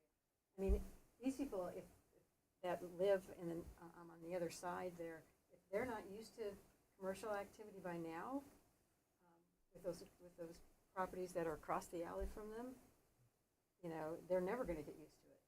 I mean, they already know that those are in the Mountain Overlay District. They're already there. You know, so I just don't see where this is going to make that big a difference. It should make that big of a difference to them. You know, Well, there's only 3 homes that are really, so the thing is, there's 3 homes, you're saying, right, that are in that area. The question becomes, if you have redevelopment coming in, what do you want to do with that redevelopment? Do you want everyone just to set things back and think about setting things back? That road is narrow to begin with. We're never going to be able to expand it. So are you going to just try to bring the charm of the downtown to 8th Street and have some semblance of order, so you don't have some buildings that are set back looking like homes, other buildings that are up front, wide lots, short lots, I don't know. And there's nothing to say that the residential structures like Owens Dental, they maintained that historic structure for their dental studio, and they didn't, you know, they didn't bring it forward. They could have demolished that and brought it forward to meet the current residential conversion standards. They chose to restore and rehabilitate an existing residential structure, you know, historic structure. So that can still remain. It's just if somebody wanted to come and redevelop a property, if we moved just for those 5 block faces, because I'm taking out Fickle Park, they could do that at the downtown scale if they so chose to do so. With the Mountain Overlay District, if someone were to do that, there are certain parameters that they have to build within. So maybe going through some of that, or maybe reminding us about what some of those things would make folks feel better, because I'm trying to remember, because I remember looking at them at one point. But don't those take into account keeping this kind of that small town feel? Yep, there's still architectural standards. That's what I mean. You know, I remember seeing predominantly some. brick, historic storefronts. And that's, again, if you're wanting to redevelop a parcel, which you're right, Commissioner Hoffmans, that could occur. The signage details, the lighting details, all of those values which the town holds true for the small town charm would have to remain the same. We just would have an opportunity for 5 more block faces of commercial activity and the downtown expanding 5 more block faces, or 2.5 blocks to the west. Okay, being the devil advocate, we say yes, and you have 5 houses over there, and only one is built and built 0 feet from the street, and all the rest is in the back. Can you imagine? You know, so that would be not so nice. It could do that, or they could just stay the same. Yeah, well, but if it stays the same, then why do we change it? You know. Well, but that's for future. Yeah. It's thinking strategically. Yeah, we've just had individuals approach the town, and they'd like to develop some restaurants and other things Yeah, in but then, downtown Berthoud, and there isn't room for them. yeah, I hear you. You know, I understand what the town wants to do. Just think that it should be in a more coordinated, strategic way. So saying, okay, all right, so these 5 houses, they have to change and, you know, become this or that. It's difficult because, I mean, the buildings are existing and the businesses are there. I mean, I'm afraid of a situation where you have 2 houses back on each side and then you have a new facade on the street. That would be awkward. Well, and this change would really only have meaning if somebody wanted to redevelop. I mean, if somebody wants to take the purple house and turn it into a restaurant, this change in setbacks, if they just want to reuse the existing structure, it doesn't matter. This just encourages, in my mind, redevelopment because it gives you a bigger footprint where you can put a new structure. You're not going to pick the house up and move it 10 feet forward, but it would allow you to build a new building, right? That that new building has to meet certain elements that has aesthetics that save that small town charm. You know, that's a part of the overlay district. So it's not like it will. I don't think it would detract. I think it would add to a certain extent to that area because they have to meet those types of parameters. Okay, how about when we decrease by 10 feet, which is 3 meters, not that much, how about we force that new building to have a parking lot on the back? Because, yes, again, if we... Yeah, no, I'm just... Hey, I discovered this, you know, I tried to imagine that if we want to increase the businesses like we have, let's say from First Street, yes, to a Fifth Street or even a little bit more. Okay, I understand it would be nice, but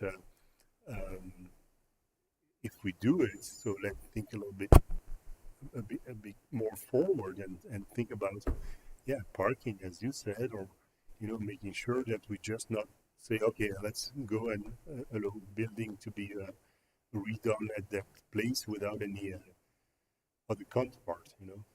Yep.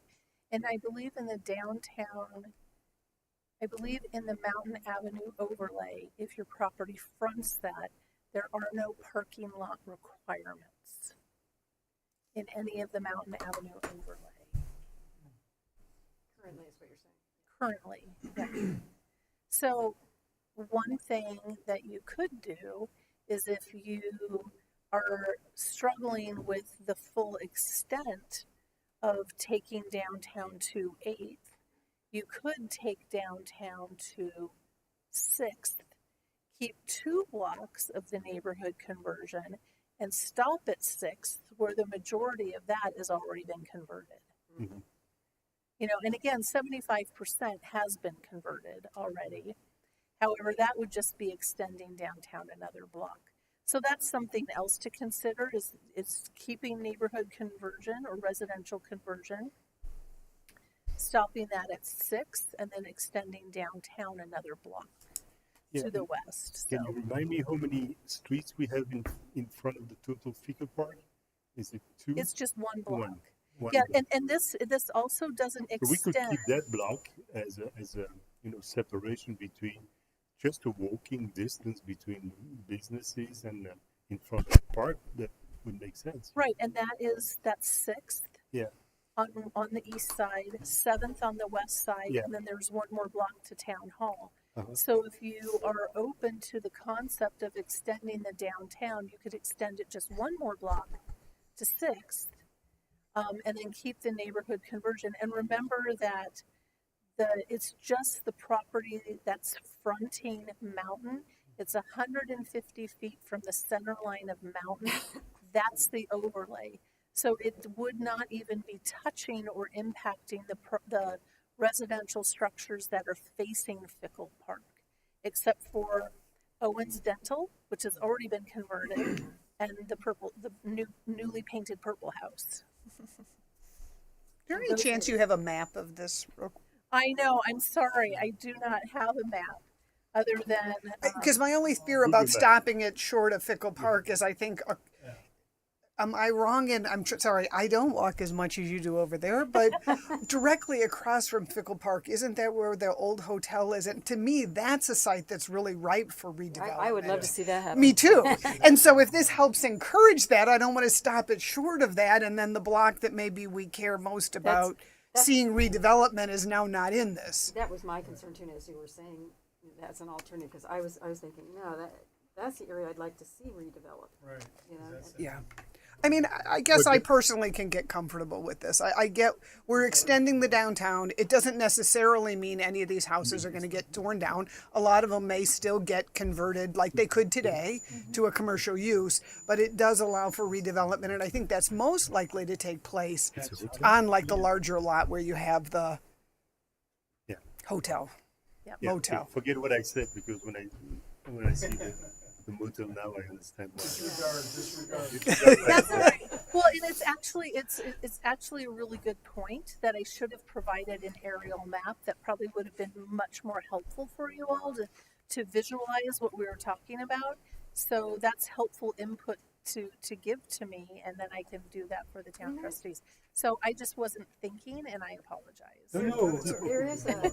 There's a home that's next to where the motels are, and I could see where, I don't know if those people want to keep that as a residence forever, but it would definitely be right for someone to buy it and put like a really cute shop in there.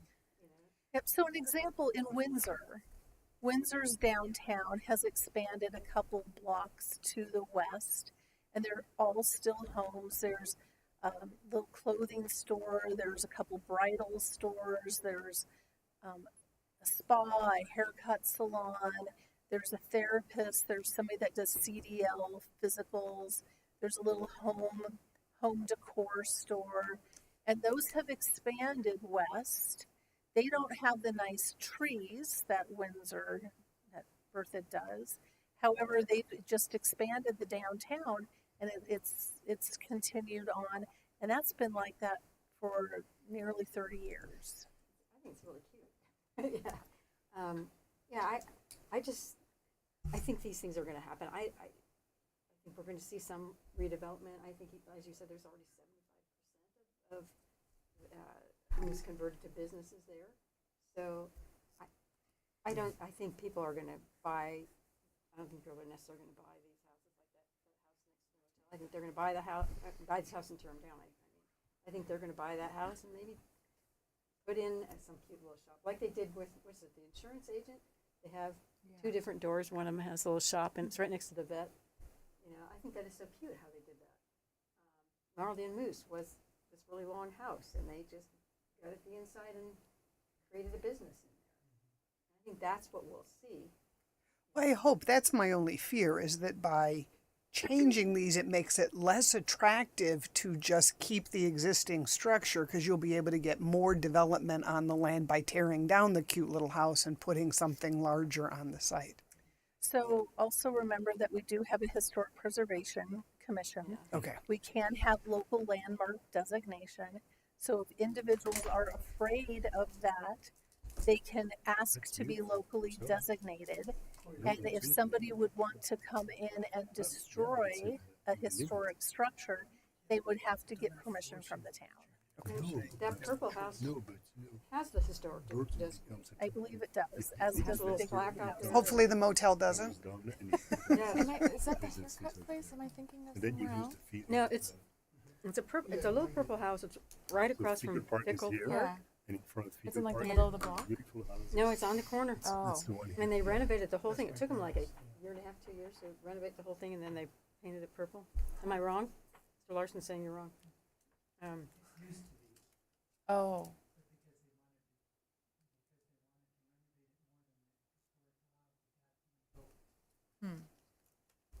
Yeah, it used to have it had a plaque outside of it.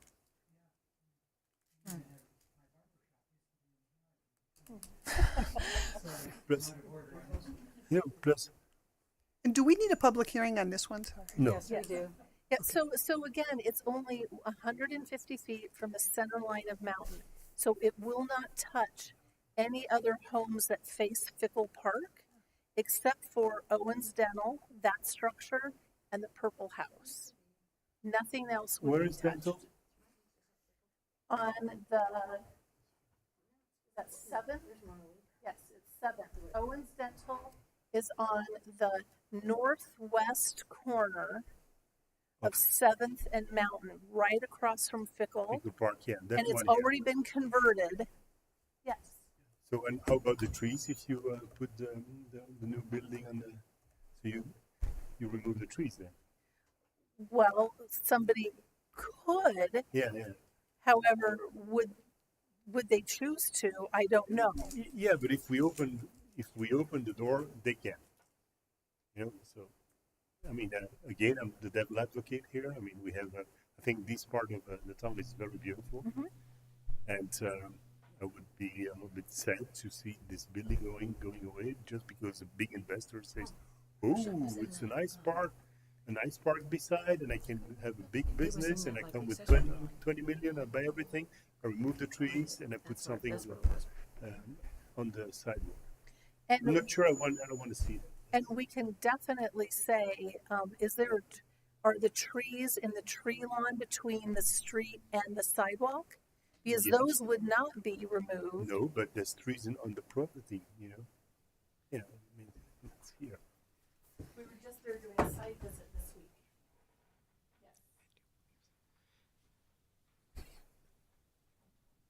Commissioner Hoffmans, may I add to that? And I don't know if the mic can hear me. We do have, I do believe, a tree advisory board committee. And we also do have language within our landscape plan. Granted, it's not hard set requirements, but that if there are existing trees, we do consider that through whatever site plan use by special review process. And I do believe there is language in our code that says existing trees shall not be removed whenever feasible.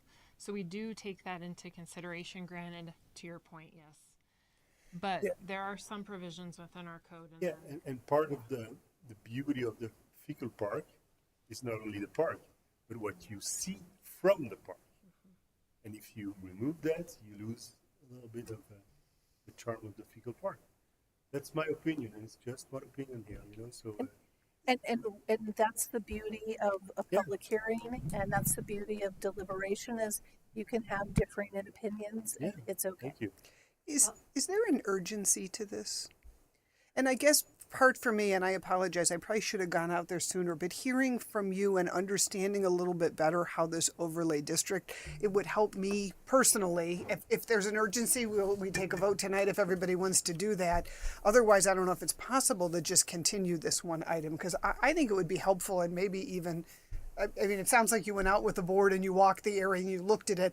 I think short of me doing that, I'm going online trying to find images, and, you know, I kind of want to really look at that block, and I want to picture it redeveloped, because these changes in my mind have nothing to do with preserving the existing structure. You can do that now. You can convert them to commercial. We want to see them to commercial. What the question is do we want to encourage redevelopment by loosening the standards, and then should that development match the downtown area as far as heights and densities and setbacks? And I kind of, for me, I'm just struggling to kind of picture each block, each house, the trees in the neighborhood. And You don't walk enough. I don't walk it out. You gotta come over and walk. You I can do. I'll bicycle come walk. too. I would love to come walk with you. So what we can do, right now, it's one ordinance. It's been published as one. It's going to the town trustees as one. Okay. What we can do, though, is if you all want to have that walking, what I would encourage you to do, like what we did with the trustees, is 2 of you at a time. We can go as staff. We can go with you. We can talk about it. We can discuss, but only 2 at a time, so that it's not a public hearing. And so then we would be, I mean, you can go and do it on your own, but sometimes there's great discussion. That You know, it would be helpful to have staff kind of, but I'm struggling without looking.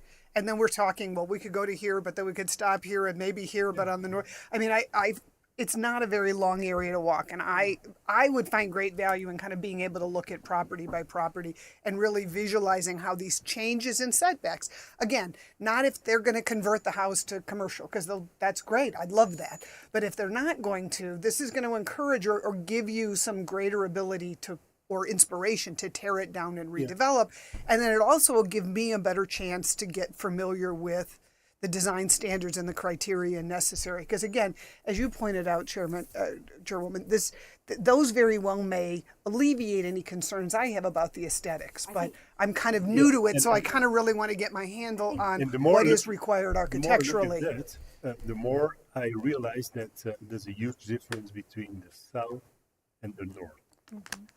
So if you look at Mountain Avenue and you look at the businesses that we have, they are totally different than the lots on the other side around the Fickle Park, where you have the charming tree canopy and distance, and I mean from the satellite view on Google Map, you can easily see the difference. And maybe just suggestion, because that's what we need to do. How about we on these few blocks, so from 5th to 8th, we would say only the south part is. So we keep a Fickle Park, and the surrounding area with the trees, and I mean, because this is the beautiful part of the town. This is also the feeling of the old beautiful birds. I hear what you're saying. So you're saying it only extend to the part south, in the overlay district south, from 5th to 8th, and I'm trying to think, and I'm going through it, I'm walking through it in my head, right? And mostly there, except for that one house, I mean, mostly there, it is all business. In the south? Maybe. You mean in the south? Yeah. On the south side, I'm trying to think. Yeah. But I wouldn't change, honestly, I wouldn't change the style of the houses and the lots and the way it's built and the landscape. Say the hotel's got to go. Yeah. Why the motel, on the south all part. looks really No, cool, and I then you have agree with that. you. Everything that is in the south, but not what is here. In the north, Yeah. Yeah, and there are some. I mean, again, I'm just having trouble visualizing building by Okay. building. Some can of them go on the together if south you side, though, that are converted houses are not necessarily the more charming old Let me houses. do this. So Let's What are your availabilities tomorrow? let's ask, well, before we get into this, let's see if we have any procedural or substantive questions for staff, and then let's do the public hearing, then we can do some more deliberation. How about that? Get through our process. So, and could you clarify the timing with the town board and what that would mean for some walking around? Yes, so what we'll do is we will just, because it's been advertised and it is scheduled, we will just tell the town trustees at that particular hearing that that particular item of the ordinance has been removed, and they will see it again. It's pretty simple.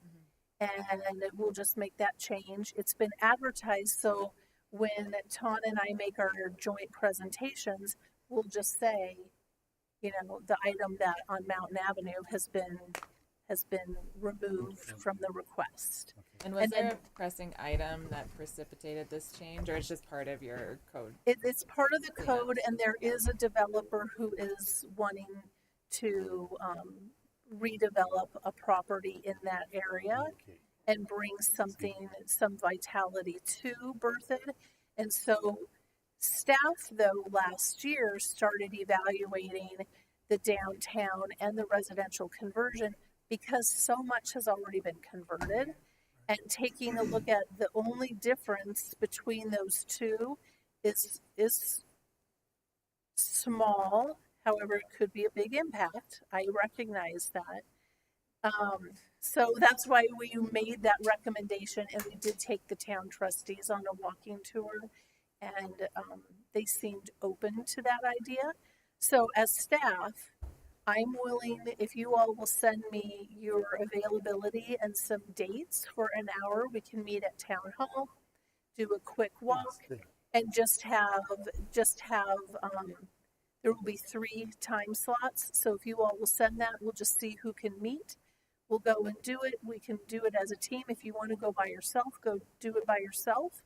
However, sometimes I do think there's a lot of benefit in having more individuals because you can talk about things. We'll just remove it, and then we'll reschedule. It will come back to you.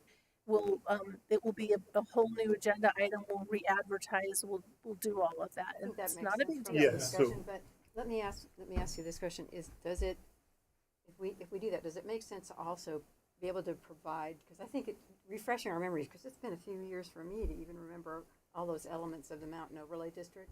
Maybe just to educate the planning commission on what those elements are, like those architectural elements that you Very have to meet, briefly, and yeah. just Yeah. a brief summary of what those are. Yes, we can do that on our walk. So it's not going to be tomorrow. It will be next week because I have to read the code. No, And but it's your in your agenda is email. open for tomorrow. It's in your e-notebooks too, so you all can read it, Yeah. and we'll all read it, and we'll all get familiar with it. And it'll That would be so helpful for me. I'd appreciate You that. guys are available? okay. Yes. That way we can. Yeah. We Yeah. can make it fit. Okay. Is when there you're a available. need for us to have a public hearing on this if it's something we're asking to be continued? I would go ahead and ask because in the end, I guess since it was advertised as a public hearing, I think Yeah, that you that's should true. ask. Yeah, Right. it was noticed Yeah. as a public hearing. So. Okay, so let's go. All right, so with that, then, let me go ahead and open the public hearing, okay? Ah, All right, so I'm going to open the public hearing at this time. Please step forward to the lectern. ah, See, Larson. we would have Ah. excluded him. Yes, finally. Absolutely. we need to hear from Mr. Larson. Now, please state your name and your address. My name is Lynn Larson. Oh, Larson. Yes. Listen. Lynnlarsen, Ah, okay. but it's Norwegian because Norwegians are both O-N-E. You're creating a Larson effect. Okay. First, I want to say, as of this morning, there are new audio system in here, and it's still not working right in my point. This microphone cuts in and out. Sometimes I can hear it back there well, and sometimes not. I can hear Commissioner Sigmund and Commissioner Hoffman's pretty well. The other three of you, well, you have softer voices, and I don't even know if the microphones are on, some of them. But that's my first. Now they're on. The second thing I wanted to say is about the Purple House. It long ago was converted to commercial. In fact, as I said, the garage in the back was my barber shop at that time. But the new owners bought it from, I think it was a law firm or something. But anyway, they bought the lot, and they want to do more property conversion than the historic designation of that lot allowed. And unless it's changed, the trustees agreed to remove the historic designation so that greater, and I think that's why greater, what am I trying to say? Greater renovations could be made. I think that's why it's purple too. So you can check as you go about this. Please check with the Historic Commission and the town staff and records as to what that historic designation is or is not at this point in time. So you have I'm that. gonna walk by there tomorrow. Yeah. See if I can see the. old There might box. still be a sign there because we've got the Historic Commission now has these other kinds of signs as well. Like With the the millions board of- signs. Yeah, there's some board signs that are not quite official, but are kind of official. I haven't been on the Historic Commission, so I don't know. I haven't paid close attention to these different designations. And then some of them, like the church, has this big plaque on the side, and that's kind of what's restricting what they can do for that church. What was the other thing I was going to say? So I got that one. I agree with Commissioner Hoffman's that the north side tends to be more, even though they're commercial, they tend to be more trees and everything. What is now a dentist office that used to be a beauty shop. That's where my wife got her haircut. Now it's down over by the post office, but that's neither here nor there. But so it's been converted for quite some time, but as a house.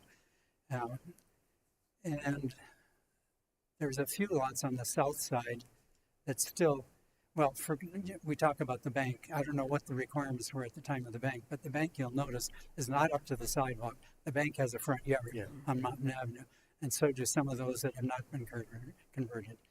The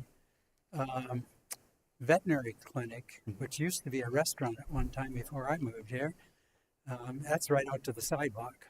And then you've got, it's still sort of, was it a short-term rental, or that old motel. Well, the veterinary clinic used to be a motel too, I understand, before it was a restaurant. But then there's that other motel and they're right out to the sidewalk. So you got a mishmash right in there. Yeah. And you got the art place right across the street from us here as well. So Charlotte thinks. yeah, I think you're wise. In other words, stopping this for a moment Yes. and taking the walk and then reconsidering as to how you split this thing up.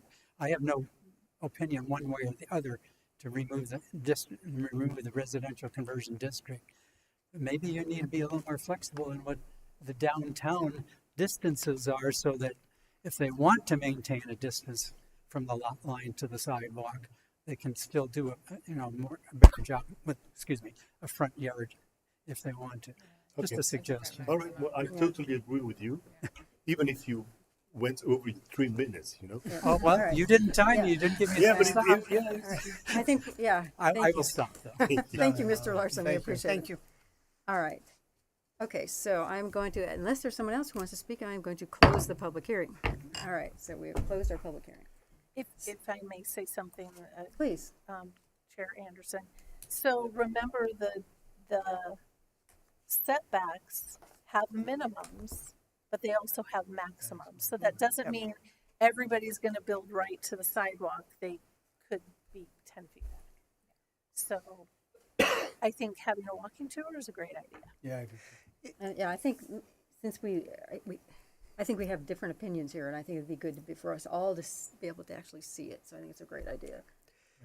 Is there any benefit to, sorry, this is just a procedural, if we continue this to a date specific, do you have to re-advertise it all? Separating the two things, the short-term rentals has to go forward. And so then by separating them, it then creates. Okay, I was trying to figure out if we made a motion to continue this aspect to a date specific, if that would save staff re-advertising, et cetera. But- The advertising is easy. Thank you. Though I appreciate the thought. Okay, so do we have any more deliberation on this? We know that, I have a question. go ahead. And I don't remember because I haven't done the walk, but I know the sidewalks, like by Second, between Second and Third, those sidewalks go right up to the curbs, right? Do the sidewalks go right up to the curbs farther down?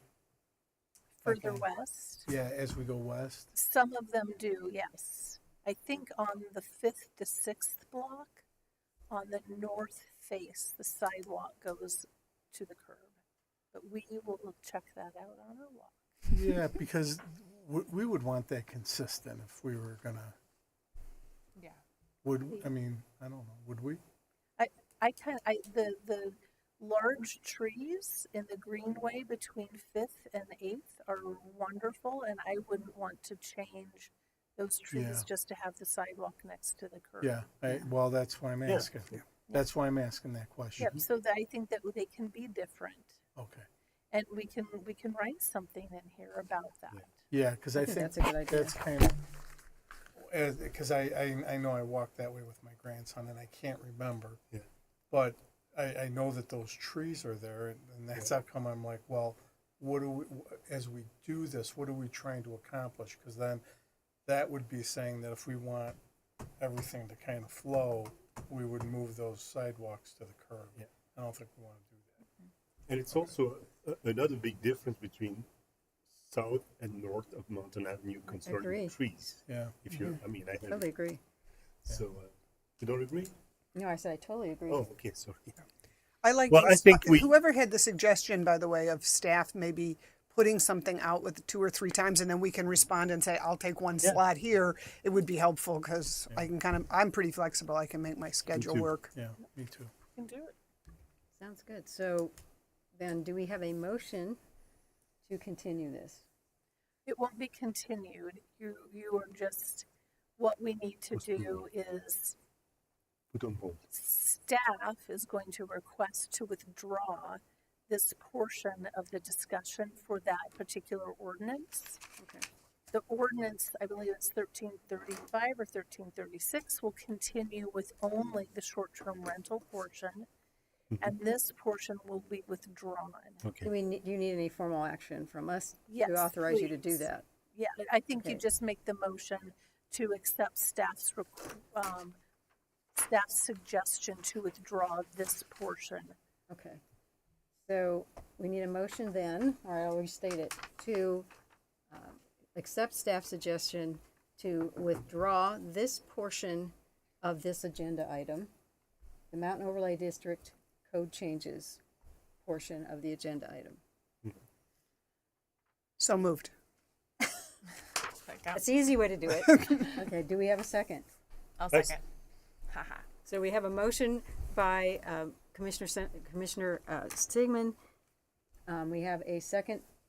I couldn't tell who person seconded it first, but we have a second by Commissioner Hoffman.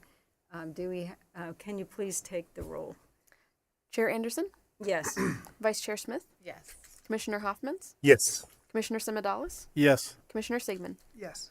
Let me thank all of you for sitting through, doing the bifurcation, sitting through that, doing a good discussion. I really like the discussion we had, and I like that we feel comfortable saying what we think with each other course. and kind of tossing things around. Yeah. I think that Yeah, we Makes did. sense. You know, So in other words, and I don't think pat that on the anyone back. here in the commission is working to make it worse. You know, we try to make it better. We tried, yeah. A good pat on the back, I think, to you all. So thank you very much for Yeah. that and that collaboration and cooperation. All right, so now I think we're at that portion of our meeting where we would ask for staff reports. So as you may know,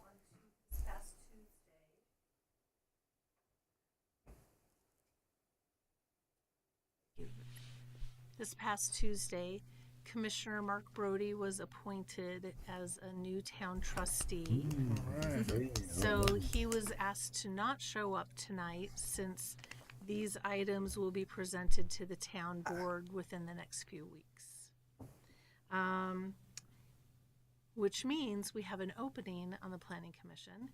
See? So if you have friends, if you know individuals that would be great, that you would love to spend 2 Thursdays a month with here, we would love to have you help promote, get people involved in applying for the position.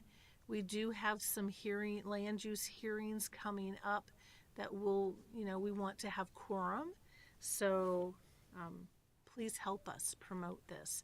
And our communications expert, Stephanie Horvath, she will be promoting this on social media as well, and it will be on the town's website. However, word of mouth by existing commissioners is always very helpful. And if the 6 of you, including Commissioner Pond, are going to pull me aside tonight and tell me that you're resigning, I will be very upset. So you can't do that tonight. We'll call you tomorrow. Okay, not tonight then. Darn it. So Commissioner Smith, were you going to be doing that? No. Oh, good. Why are you looking at me? I don't know. Anybody? Okay, Were you good. getting a vibe here or what? Even pregnant, a new mother, she's staying Yeah, with I us. came so- back. She persevered through her pregnancy, so. Yeah. There's no planning commission on July 24th.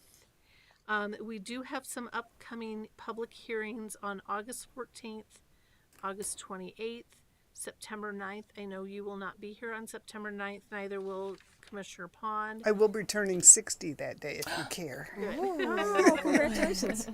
And what we've done then is Attorney Smith will be here then on September 25th, because by that time, hopefully we will have appointed a new planning commissioner, and we're going to utilize that time to review the planning commission notebook, the electronic notebooks. We'll talk about, planning commission, and this will be a nice time as well. If we do have a land use hearing, we'll take that first, and then we'll have a break, and then we'll go into that work session. And this is an opportunity for you all to talk about you know, there was this land use case that we had and we deliberated about this. You can talk specifics about things in the past. You can ask, how do we make these good motions? How do we continue to do these things? And so that's your opportunity really to talk with staff in a candid manner. And then Attorney Smith will also be here for you. And I think what's nice about that, and thank you for setting that up, I think it's a good time for us to say, okay, in this kind of a situation, what is the limits of our authority as far as things like suggesting conditions or making certain types of requests of the applicant? I think it's really helpful to be able to define better what our actual authority is by asking in these situations what are the limits of our authority. So I think that's really helpful talking to her. Mm-hmm. Anyway, so thanks again for setting that up. Yep, not a problem. And we moved it and she was accommodating because I wanted everybody to be able to be here. So I think that will be really good and very helpful. And then it helps all of you also be able to gel as a team, which is incredibly important. You might not always agree, and that's okay. And as staff, you may, you know, we try to be very unbiased when we're presenting things to you. And we don't get emotionally involved with land use cases, so you can say things to us and it's all okay. Well, thank you for being that way, and I think I can speak for all of us when I say we really appreciate the hard work that you put into this and the thought you put into it. And there are times when I know it has to be mind-boggling when you want to pick up the chair and throw it against the wall, and you don't. So thank you for all the hard work that you all do, and for keeping that temperament.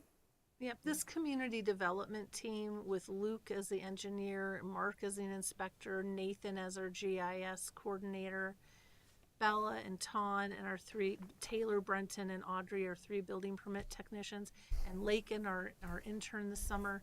It's amazing. This team is one of the best teams I've ever worked with in my career. So good to hear. And we have a lot of good leadership from Chris and the others on the leadership team. There's something very special in Berthoud, and there's something very special about the environment in which we're able to work. So I want to thank all of you for enabling that as well. Well, again, thanks for all that you all do, and I'm glad the team is so copacetic and works well together. And yeah, Bella already feels like she's been here for years. So. And it feels like that, right? Is that a good thing or bad? It feels like that. It's all good. Let me ask you about, so August 14th, you were saying that we do have land use issues that you believe we're going to hear then.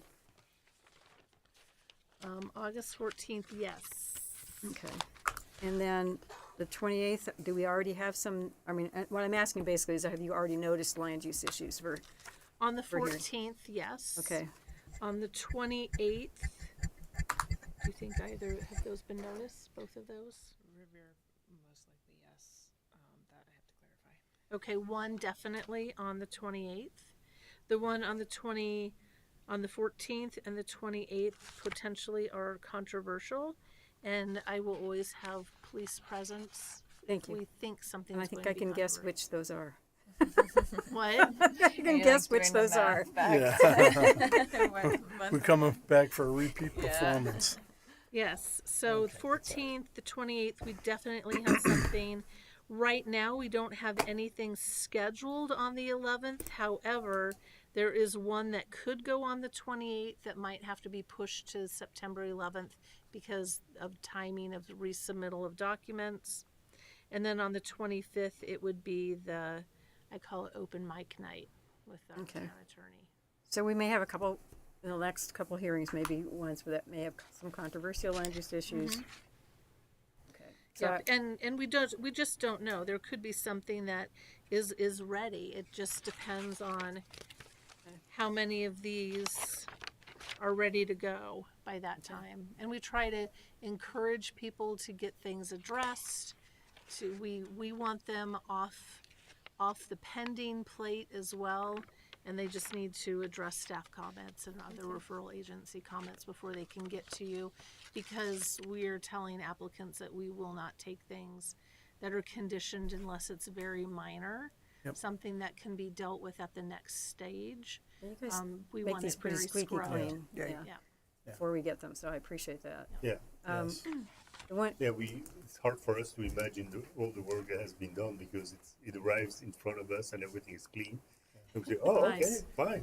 It's very But, nice. I guess there's a lot of work behind. Yeah. It's not always the case. I've been on other plan commissions, so that's not always the case.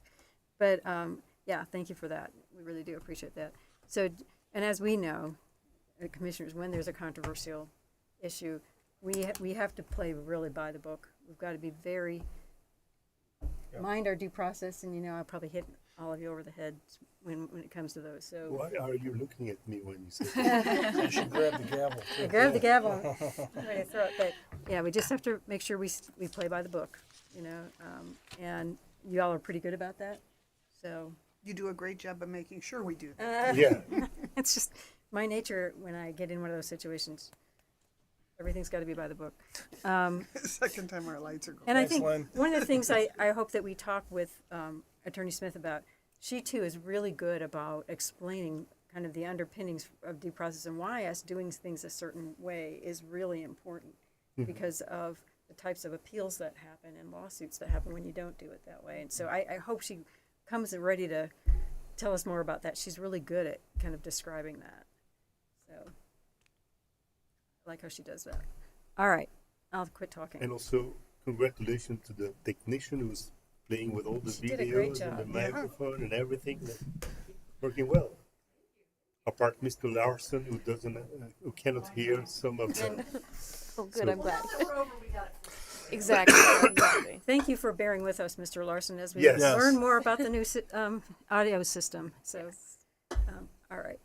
Anything else? Do you have anything else, staff, that No, we it need was to a know? fantastic meeting. One question I was going to ask, and then I'll shut up, is have we thought about doing another one of our little caravan types of things like that we did was it last year? That was so wonderful. We had discussed having one last year, and I think I even promised one that I have failed to deliver on actually how downtowns do expand. And we haven't had time to we haven't made the time to go out and find sites for you to take a look at. Okay, well, that's So, fine. My apology, I didn't- did not come through on Not my like you're not promise. busy or anything. But, Yeah. just wondered if that was something that was still kind of being batted about. Or October is National Planning Month. Let's plan something for October. I was That'd be going to say, it great. would be nice to do it when the new plan commission members see it too, so they Yes. could join us on this. Absolutely. And it's so enlightening, and I think it helps us gel as a group too. We had a lot of fun as well as learned a lot. Yeah. Yeah, we're not allowed to be together normally. Yeah. Right. So I'm thinking of some things that we can, we'll throw that around. We'll have a good opportunity. We'll do a tour. One thing that I would request as you look at that, showing us areas where they've built more attainable housing and how they did that. I think we saw one area like that last time where they had built around kind of it was just so cute. It was all the houses were all different colors, but they were sort of close together. But they were single family, definitely more attainable housing. I think giving us some more ideas about that, because I'm sure we're going to be seeing that kind of thing coming up in the next year or so, considering the Housing Steering Committee and some of the plans for that. So if we could focus a little bit on that, I think it would be helpful. I was also thinking like industrial conversion and looking at our innovation district overlay and just the changes over time that can see and how that conversion can occur. That would be very interesting. Yeah. Particularly as we will be involved with more of that in the next year or two. Yeah. But even like a downtown expansion would be interesting. Too. Yeah, it would. Windsor is very interesting, I think. Yeah. So, all right, so ideas. Anything else, folks, that we need to bring up or talk No, I about? think we had a very good meeting today. We did. And again, I thank all of you. I love it when we can have that kind of discourse and really talk with each other. So gets me all Okay. energized, as you can tell. Anyway, even though I had a really crazy day. But anyway, all right. So with that, I would entertain a motion to adjourn. So moved. So moved. I felt like I did too many already.